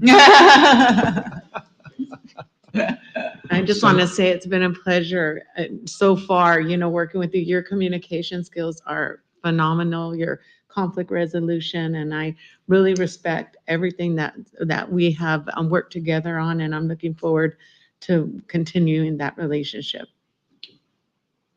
Yes, I probably will still slip and call you chief sometime anyway, even though Kelly's going to do a great job. We have total confidence. Robert, you have set up the PD you know, for the future to sail right into the future seamlessly. And we are so thankful. We want to see the same thing for the city. Thank you so much. We've had a lot of discussions. We have a lot of confidence and very, very proud of you. Very happy to have you on board and as a new position, a new chief. Yes, yes. So now, City Manager Sawyer, the mic is yours. Be careful doing that. My wife says I talk a lot. So first, let me say I'm very honored and humbled to be selected for the position. When I was asked to be the acting, I told myself and everybody else, I'm not interested in the position. I'm a placeholder. I'll do my best to do the city and council and our department heads and employees justice and get us through to being able to locate a city manager. And as I have had an opportunity to work with council and our team at a different level, my eyes kind of opened up to the opportunities and to see what we would be able to do. When I was asked if I would accept this, I went home and I asked my wife, and we prayed on this. Prayed a lot. I want to make sure that yeah, and we'll continue to pray. Yes, absolutely. But not just for myself and guidance for my family, but for the community and for the city, because this is a very important position. And I completely understand that, and I do not take light the responsibilities of this position. You know, leaving law enforcement after a long time, more than 25 years, it's bittersweet. It's a calling to serve, and you know, while city managers are serving at a different level, I'm leaving one family, even though I'm only sliding positions over. I'm leaving a law enforcement family that I've been a part of since I was 18 years old. I started as a reserve at the age of 18. I was a volunteer since the age of 16 with the city of El Centro. So I've done my entire adult life here in the city of El Centro, minus 20 months. So, you know, that transition was difficult in part because there's a part of my heart that will always be in law enforcement. Yes. But it was made much easier by the talent that's left behind. Yes. By the capabilities of our command staff, Chief Brown and the acting deputy chief and the lieutenants, and promotions are to come, along with all the staff, men and women that are out on the street every single day, every single night, keeping you safe. And knowing that we have the solid backing of those individuals makes the transition even easier.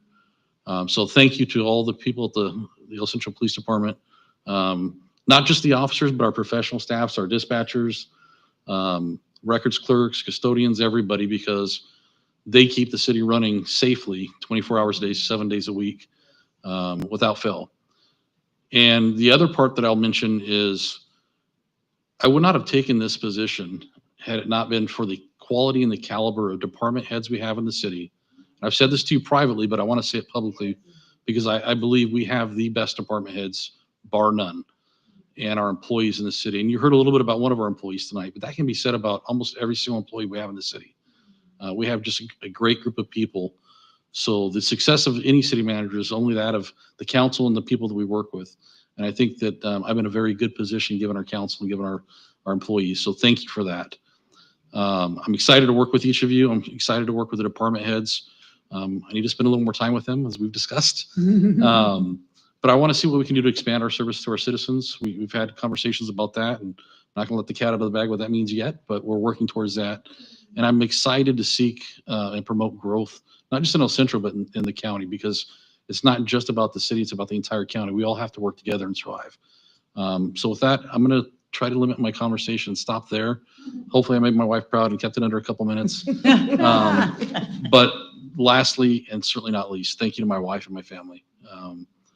Had it not been for her support, I would have retired very soon. And it's with her support that I'm continuing my service to the city because this is a calling and it's something I believe in. So thank you, Letty, for everything you've done, everything you continue to do, and for putting up with me. Oh. But with that, I'll be quiet and move on to the next topic whenever you're ready, Madam Mayor. Thank you very much. Oh.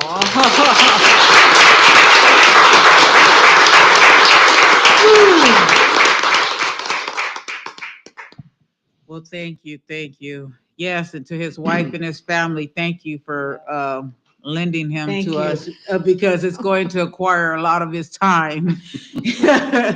And we're happy to have him. We appreciate this. Thank you. Thank you. Moving right on, our ratified letter of support, controlled thermal resources for Hell Kitchen Project. This will be presented by, oh, I'm gonna cross out acting city manager, and I'm gonna say our city manager, Robert Sawyer.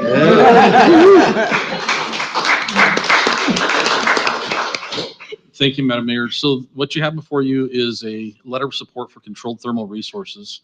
CTR is a US-based company that develops sustainable power and critical minerals here in Imperial County. The project that they are working on is known as Hell's Kitchen Lithium and Power, located up in the northern end of our county at Salton Sea area. They reached out for a letter of support because they want to continue to develop and model ways to generate renewable 24/7 clean energy. And as you know, there's been some litigation and some hiccups with the Lithium Valley and the events that are going on up there. But they've reached out and asked for the letter of support. The deadline for that was October 3rd, 2025. Madam Mayor, I worked with you and we were able to get the letter completed with the help of clerical staff in our office and other employees. And that was submitted on October 2nd, 2025. And members of council, that can be found at page 253 of your packet tonight. So all we're looking to do is ratify the letter that was prepared and presented. Thank you. Thank you. Do we need a motion for this, Madam Yes, City yes, Clerk? we do. May I have a motion and a second, please? Yes, I'd like to motion to approve the ratification of the support letter. Thank A you. second. Thank you.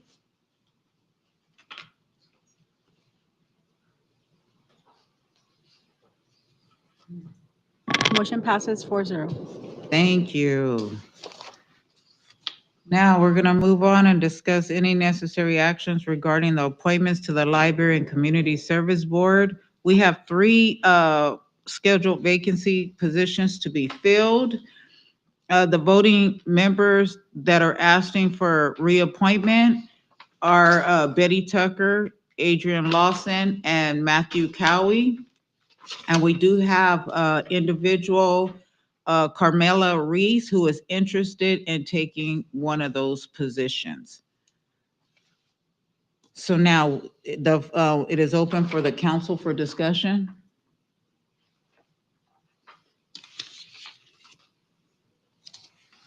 So would you like just input or?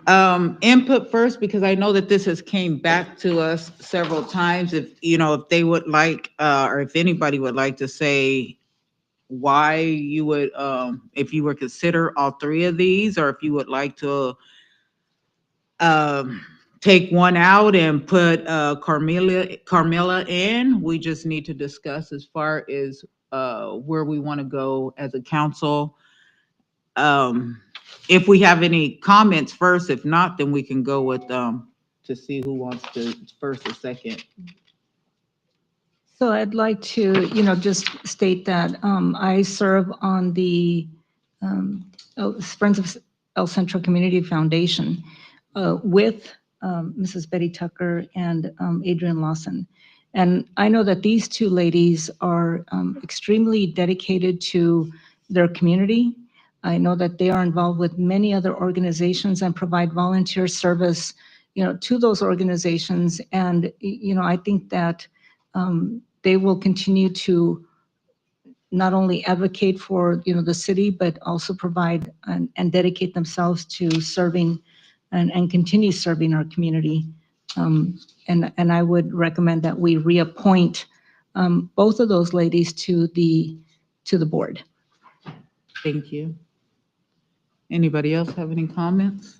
I just wanted to make a comment about why it took so long. Okay, Because I know yes. people were asking why it took so long and so forth. And reading the policy and so forth, there were some things that weren't done as requested or required. And we wanted to make sure that everybody had an opportunity and that the process was done correctly. And so that's why we went back and forth to make sure that the process that is outlined was followed as required. So that's why we went back and forth, I believe, twice with that. Is Matthew a voting member?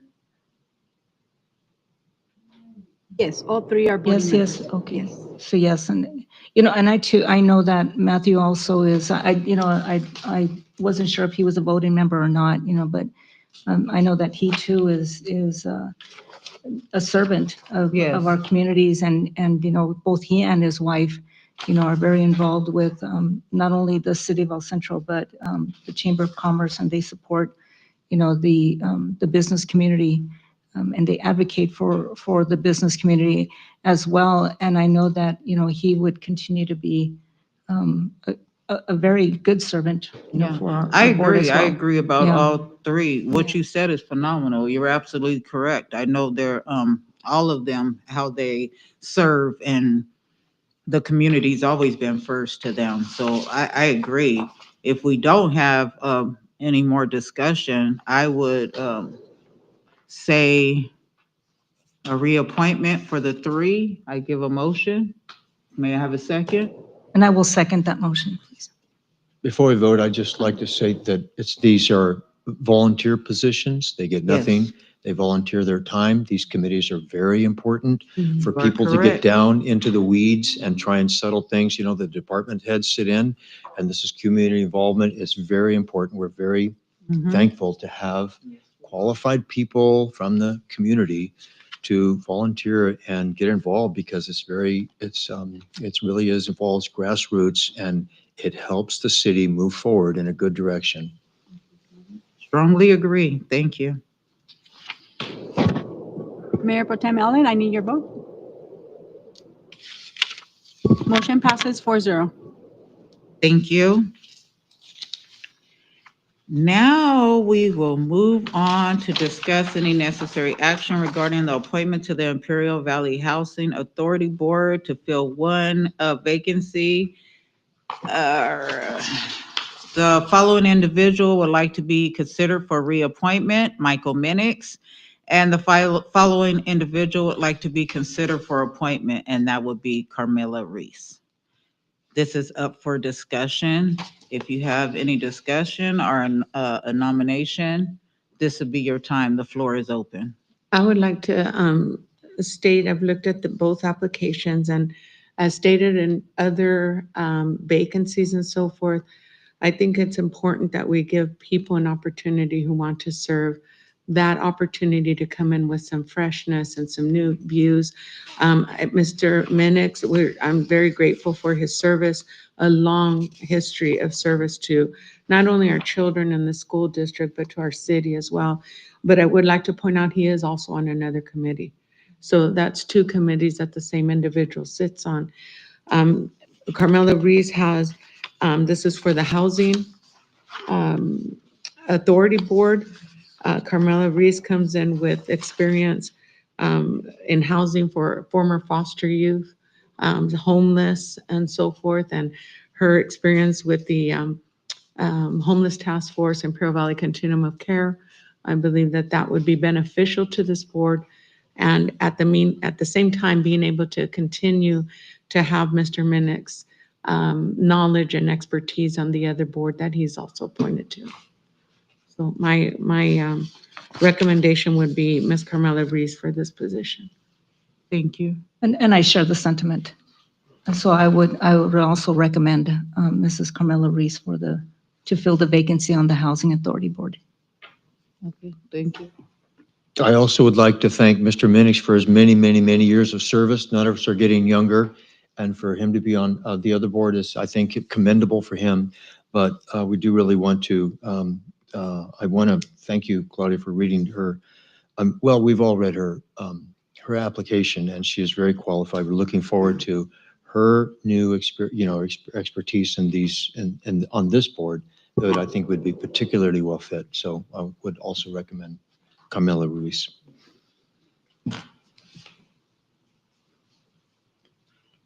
Your motion? I would move that we accept Carmela Ruiz to this appointment of one person to this to the board. Go ahead. I will second that motion. Thank you.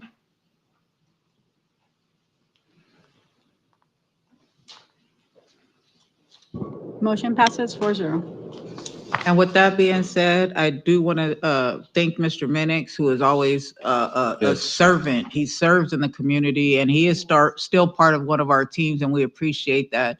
And it's just giving somebody else an opportunity, and we'll see what it holds after this. But we thank you guys. Thank you. So now we will move on to our task force reports and conference reports. So if you do have your conference report available, you may go ahead. If not, we can also do our conference reports at the end of our task force on November 4th, because that will give us more time to, because that's a lot of information that we need to deliver. Those conferences are phenomenal. So we will, or if they have that tonight, then they can, but I know that I will be presenting mine on November 4th. So with that being said, we will start with Councilmember Camarena. I was looking for my notes, but I did want to say that this conference was phenomenal, especially because of all the information that we were able to glean regarding the homeless situations and what other cities are doing, such as Baldwin Park, in the Riverside area and so forth. And we had the opportunity to meet and speak with a number of those people. All of us did. When we all split up for the most part, and we're in various sessions, including City Manager Sawyer. And so we got a lot of information. We have a good, I think, blueprint to start with. And what really was pleasing to me was to see that one of the counties joined in with the cities to be able to assist them with their homeless needs. And I think that's so important, especially for the city of El Centro. We want to make sure that the county is able to step in as a whole and help us as cities to be able to deal with this. As Robert alluded to earlier, we're a county, it's for countywide to be able to work together to assist our most needy and vulnerable population at this time. And so I know going forward that we can do that. Another thing was talking to individuals about being able to bring those chain stores, big box stores over here and the plans that they have. And I know that I was told they reached out already to some of our staff, and I'm looking forward to some of those meetings and discussions to see the direction of the city. We are growing. There are needs that, we're going to be discussing later. And that's what I have off the cuff right now, because I have details though, but not with me. And I just want to say that I'm going to add this on. I want to say it is really important as council members, elected officials, we're accountable to everyone.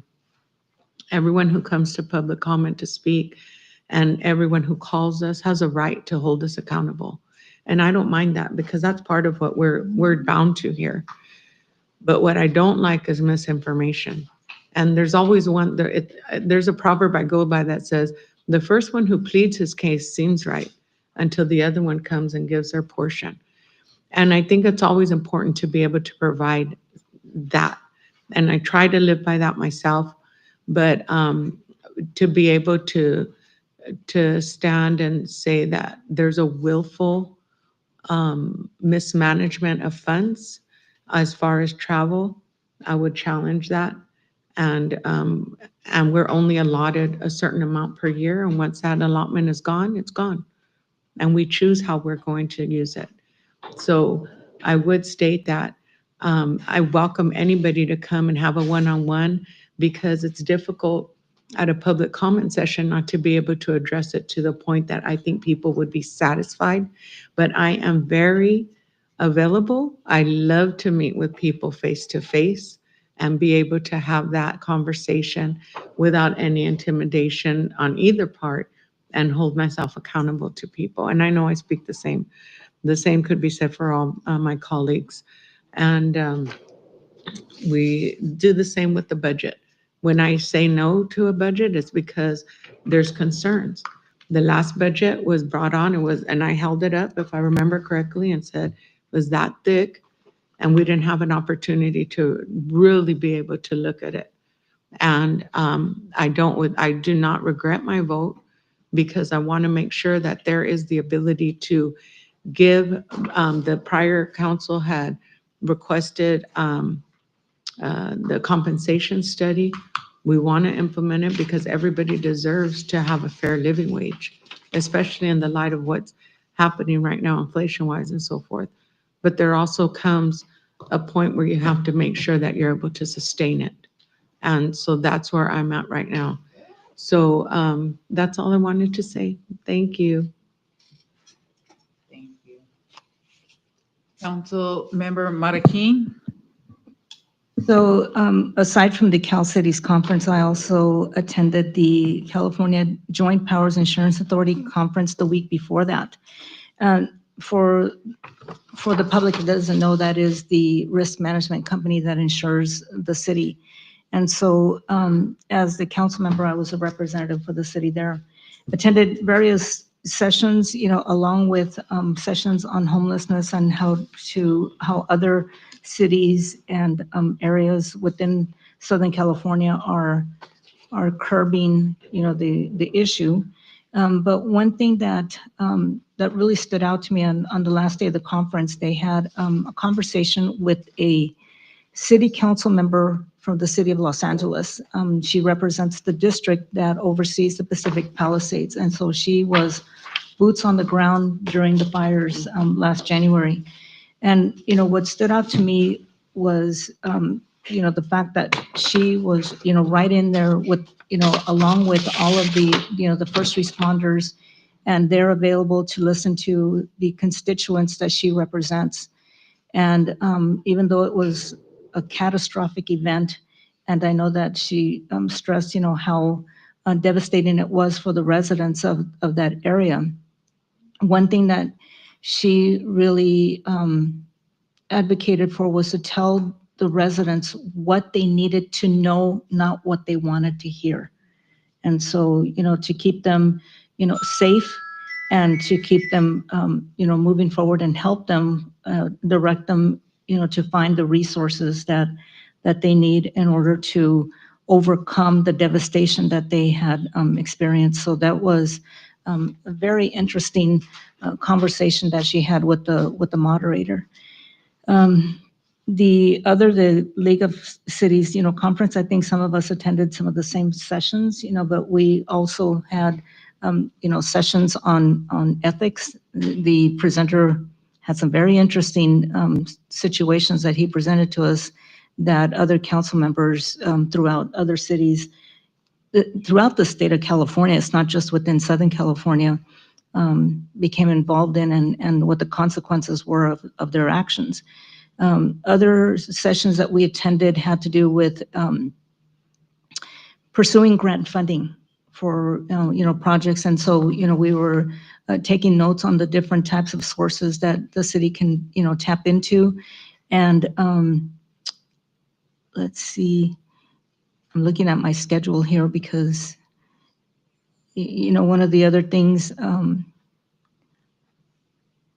that we heard, and on the last day, because they also have keynote speakers, and so we were fortunate enough to hear the actual Erin Brockovich, who worked on that. There's a movie that was that Julia Roberts starred in to tell her story about how she advocated for the residents of an area where the water was polluted and how it was impacting their lives and their health.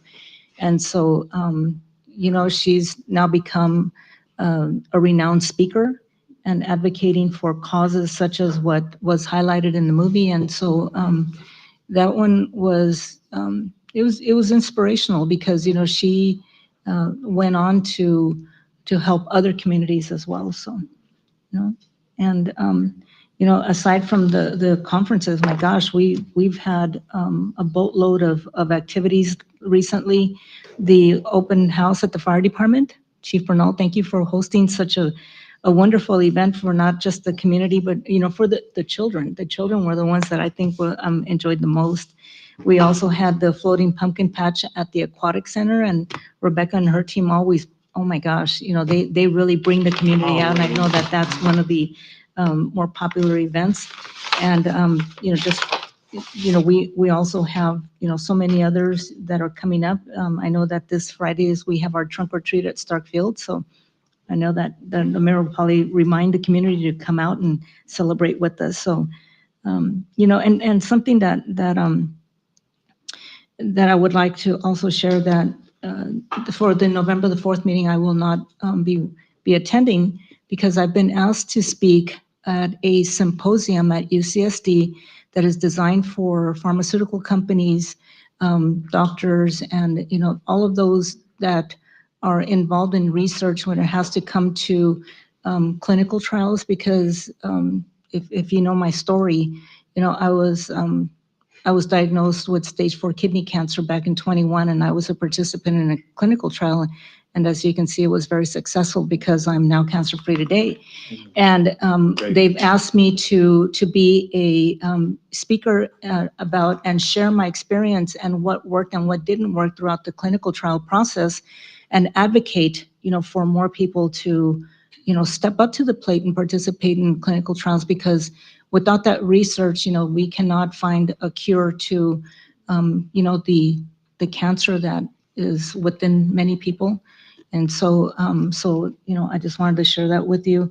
And, so you'll know why I'm not attending the council meeting. And, I have to say that even throughout the 5 years that I've served on the council, that will be the first meeting that I will miss. But I think it's for a good purpose and to advocate for more participation in clinical trials. Congratulations. And as you go and share your load full of knowledge on people, we will definitely be thinking about you here. I would like for us to give Councilmember Marikina an applause, please. Yes. This is an honor. This is an honor for her to go and speak and represent the city of El Centro. Thank you. Yes. Yeah, the county, it's not just the city, it's the county. And Great for what sharing I've that. learned is, throughout my journey is the reluctance, to participate in trials, because many of the medications have not been approved yet. People that don't have the resources to travel to, to get their treatments. And so, that's going to serve a purpose, because it's important, and especially because cancer now affects and impacts so many people, and it's not just one type of cancer, it's many forms. And so, I hope that I can be a voice, for not only for the city of El Centro, but the county, and to speak at such a renowned health Yes. institution in the United States is quite an honor. And I'm really humbled that, that my oncologist chose me, to be the advocate for those. So it's like, I'm going to cry. I'm going to stop now. Thank you Okay? for sharing that with us. Mayor Pro Tem. Thank you. We are so thankful for God's hand of mercy on you, Sylvia. Thank Thank God. you. Thank you, God. Marty. We're so thankful. So I have quite a list. I'll try not to be long, but September the 17th on Wednesday, I attended the health fair at the Martin Luther King Pavilion, met Dr. Bryant Morrison, who is the head of the ProMed Grupo Médico in Mexicali, where our people actually go to get treated. He is a wonderful man. He grew up in Los Angeles, spent the last 30 years in Mex with his clinic, and is just excited about, treating our people. And it's, he has a pharmacy in his clinic, and he has everything is, if it's not in his clinic, it's on the next corner, and he accommodates people like incredible. So he's a great guy. Then on the 22nd, we had an ECRMC board meeting, and I just want to say we're thankful that the hospital transfer is moving along. It's a long process. I remember at that meeting, because we've had a meeting since then, that we were told to be, I think, another 3 months for, was it 3? 6 months. Thank you, Betsy. 6 months to transfer the pharmacy and license and the hospital license. This is a huge accomplishment to undertake with the paperwork, the waiting, and that's on a fast track because we know people at the state to know who to go to try and keep this running smoothly. It's a very long process. So thank God it's moving along. So I want to, let's see, 9:24. Oh, this was a Wednesday, and it's called See You at the Pole, where schools, grade school and high schools, kids go to their flagpole at 7 o'clock in the morning before school to pray for their school, pray for their teachers, pray for their friends. And I joined a group of adults that did that at the courthouse flagpole that morning, 8 o'clock, 7 o'clock in the morning, praying for our schools, our teachers, our communities, our city, our county, and our pastors and churches. And that was a very nice event. Then Thursday, the 25th of September, was the Ivy Regional Chamber of Commerce Awards dinner. That was very interesting. We had several dignitaries there and some awards, but I won't bore you with that. Then Tuesday, the 30th of September, another swear-in. Another employee sworn in at the wastewater treatment plant, Michael Rodriguez. So again, we keep hiring people locally that know what to expect working in Imperial Valley. We're so glad for that. We're hiring local people. Then October the 1st was a Wednesday. We actually did the groundbreaking for Gomez Park that has been many, many years, obviously. How many years? Adriana, how many years? 5 years in the making. So we were privileged to be there after 5 years of working towards this goal. And the family was there. Mr. Gomez, the firefighter, who was named after him, his sister was there and his family. So it was very touching, very, very emotional. Saturday the 10th, October the 4th, again, the open house at the Fire Station 3 was a great hit for kids and everyone that came. We had a great demonstration making a regular sedan into a convertible. That took about 15 minutes to turn it into a convertible, not one that you want to drive probably, but Wednesday, this is the convention. I'll come back to that. Then October the 11th, the floating pumpkin patch that we just celebrated at the Aquatic Center. That was a big hit. Lots of kids. I think they gave away about 700 pumpkins. It was 500. wasn't I it? heard 500 there, but later Uh-huh. on I heard 700. So they gave a lot of pumpkins away. A lot of happy kids went home with pumpkins and decorated them as well. The 14th, Tuesday the 14th, another Citizens Advisory Committee meeting at Centinela. We had the meeting at Centinela State Prison, and the meeting was over. Well, I actually went to report to there were inmates that were representatives of the inmates to report back to them what the tennis shoe giveaway, how it went. We gave about 100 and I believe it was 130 pairs of new tennis shoes to kids identified throughout the community from Nyland to Calexico. And just to let them know, because these prisoners are the ones that raise the money. They do fundraisers inside the prison. And they wanted to know, how it went, because we had to be all on board. First of all, that's how we'd use the money, because they used to give bicycles. I mean, the committee used to give bicycles to kids, and maybe 10, 12, 20. You can't find 10 bicycles these days. You can't go to enough stores to round up enough bicycles to do this. So we transitioned to tennis shoes. It was a big hit. Those kids also got from other people backpacks, school supplies. So it was a big success. The guys were these prisoner representatives are very excited, and they want to do more. They're excited to do more fundraising for these troubled kids, these identified kids. So that was a very, very helpful thing. I just want to say, at Centinela, there's over 1,000 jobs. Calapat Prison, over 1,000 jobs. In 5 years, our state government has closed 5 prisons. And it could easily be next year, Calapat Prison. just from not getting too deep in the weeds.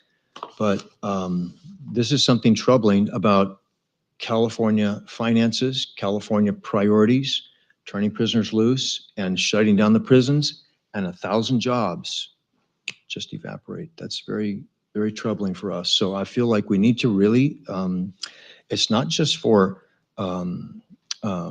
our community, but all up and down California, there's these prisons and these jobs. And so we really need to advocate, I believe, for a better solution than that. We had on Thursday, the 10th, another, I'm sorry, that's something different. That was a Pioneers Foundational fundraiser, and saw several folks there that I just had some good conversations about the IVHD, this transition for our hospital, Pioneers Hospital. There are some people that are still a little bit upset about it, but honest, this is for the good of the valley. And I wish I could, paint a better picture for folks, but there's been some rumors going out. I think we answered at our El Centro ECRMC board meeting that the managers got a raise, that Brawley got PMH got the sole hospital designation, and what was the other one that? Oh, the Pioneers was seismically retrofitted, which were all rumors. And so we need to stay ahead of these rumors, tell the truth. This district is the only, I'm pretty sure I can safely say this, the only hope that we have to sustain both hospitals. Pioneer still thinks that, we don't need El Centro. They're sorry that they lost their hospital, their money, their director, blah, blah, the control, all that. What they don't understand is if that El Centro were to ever close, their hospital would immediately turn into an anthill of people overwhelming it. Only very sickest people, not only very sickest people of the entire valley would be able to get in. We both operate at capacity. We need each other. And at this conference, I found the same thing with another city. I mean, I heard someone talking behind me that said, we had to close our maternity ward.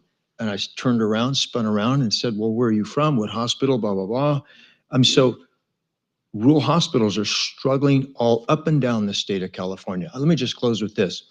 This conference that we just went to, the most important thing that I learned was that by and large, all of our cities are struggling with the same things. Homeless, rural hospitals surviving, lack of funding, high cost of housing, and it goes on and on and on. And it's all the same problems in all the cities. So this is not an El Centro problem. It's not an Imperial Valley problem. It's not, Imperial County, poor Imperial County, one of the poorest counties in the state. It's not just an Imperial County problem. It is all up and down California. We really need to be involved in advocating for the benefit of not just our county, but everyone else's in the state of California. So I thought that was very important. We went to two different designated homeless presentations. One was Riverside, one was Redlands. And then I spoke to a city council member, just ran into him, from Indio, who told me extensively, explained to a great extent their homeless programs. And so we're all facing the same thing, and they're all good ideas out there, and we are looking at all of those as well. And then I think I just failed to mention, correct me if I'm wrong, councilwoman, sorry, council. It wasn't Malibu Beach that just went bankrupt? There's some big beach city that just went bankrupt. I'm just saying it happens. And so thank God that we are in fairly financial stable condition, and we aim to try and keep it that way and do the best we can for our cities and to move on forward, because cities are struggling all over California. Thank you. Thank you. About the conference, I'm going to give my report on November 4th, but this is my third year attending, and every time when you first get there and every conference that you go into, there's always a saying that they say. So I'm gonna give you this saying and then we're gonna talk about it on November 4th. The CEO always stands up there and she says, if you are not sitting at the table, colleagues, did you hear it? Then you're on the menu. You guys didn't hear that? Did you ever hear her say that? She always said it. If you're not sitting at the table, then you're on the menu. And I finally had a conversation with her about this after 3 years. So we'll talk about that on November 4th. But I do want to thank our staff for this is a busy season. We're going to have a really busy season as I look at what's ahead of us. And without you, it wouldn't be possible. So those that are here and those that are absent, please, we thank each and every one of you because our trunk or treat, that's coming up. And this is a very big highlight. The city of El Centro invites families to the annual trunk or treat celebration on Friday, October 25th at 6 p.m. Start Field. This is a fun event, brings together city departments, community groups, and local organizations as they decorate their car trunks and hand out candy to children. Families can look forward to a creative costumes, a safe environment. The event is coordinated by the Community Service Department, Parks and Recreation Division, and it's free to attend. So this is this Friday. And then we're having our first responder wall engraving ceremony.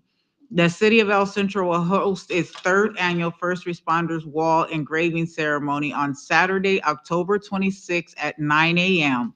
at the First Responder Park located at 910 North Waterman Avenue. Held at the National First Responders Day, this year's ceremony marks the largest group of honorees to date, with 17 names being added to the memorial wall. Each engraved honorees honors the courage, dedication, and the years of service of these individuals who have protected and served the Imperial Valley community. We also will have our Halloween at the library. The City of El Centro Library is joining in on the Halloween excitement with its annual Halloween Family Night on Thursday, October 30th from 4 to 6 p.m. at 1198 North Imperial Avenue. Families can enjoy crafts, coloring stations, interacting spooky games like zombies, eyeball toss, the spider trap toss, and Scooby-Doo themed photo booth, featuring all characters. Oh, that's going to be so cute. Each child attending will receive a goodie bag. All activities are free and open to the public. And I will be one of the judges that day, so I'm honored. You as well, right? Yes. Yes, Councilmember Carmarena, she's going to be a judge as well. So that's going to be an honor. And then our trick or treat here at the City Hall. To wrap up Halloween, the city of El Centro will host trick or treat. It's here at the City Hall on Friday, October 31st from 3 to 6 p.m. City departments will decorate tables throughout the main lobby and courtyard, handing out candies and treats to visiting children. This tradition provides a fun and safe environment for families, while giving city staff an opportunity to connect with the community in a lighthearted way. And we want to see everybody to come out to our events and support the city of El Centro. And with this being said, I will pass it on to our city manager for his report. Thank you, Madam Mayor. So I will talk about the League of Cities to try to keep the next meeting a little bit shorter. Okay. So I attended a number of different seminars, and I will tell you that each one of them had their own unique takeaway from them. Unfortunately, the one that I really started to enjoy was the ethics portion of it. Oh. I got called away about an hour into it because I had to attend the city manager's meeting, which was informative as well.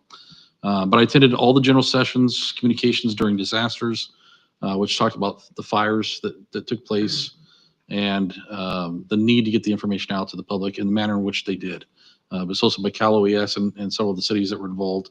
So that was a great opportunity to hear from them firsthand what their success stories were and what their failures were, so we can learn from those as well.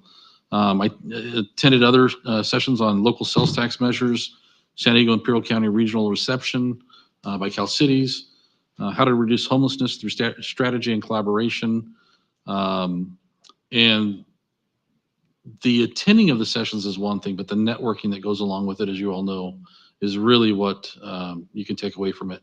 And Deborah was there. I met Deborah for the first time there, our SoCal representative, but the Mayor Pro Tem of La Quinta. So Yes. it's great to put, face to a name and meet with some of our lobbyists and some of the other people that are out there. I did meet with several vendors that offer an expertise in the area of bringing business to our county, and spoke with them about how we can work together and collaborate to expand those services. So I'll be bringing that back to staff as well. I do want to highlight, and I know this has been talked about, but during the San Diego Imperial County reception, Councilmember Marikeen was named as the president for the Imperial County chapter of Cal Cities. She's also appointed to the annual conference resolution committee. And so that's quite an honor for the city of El Centro to be part of that.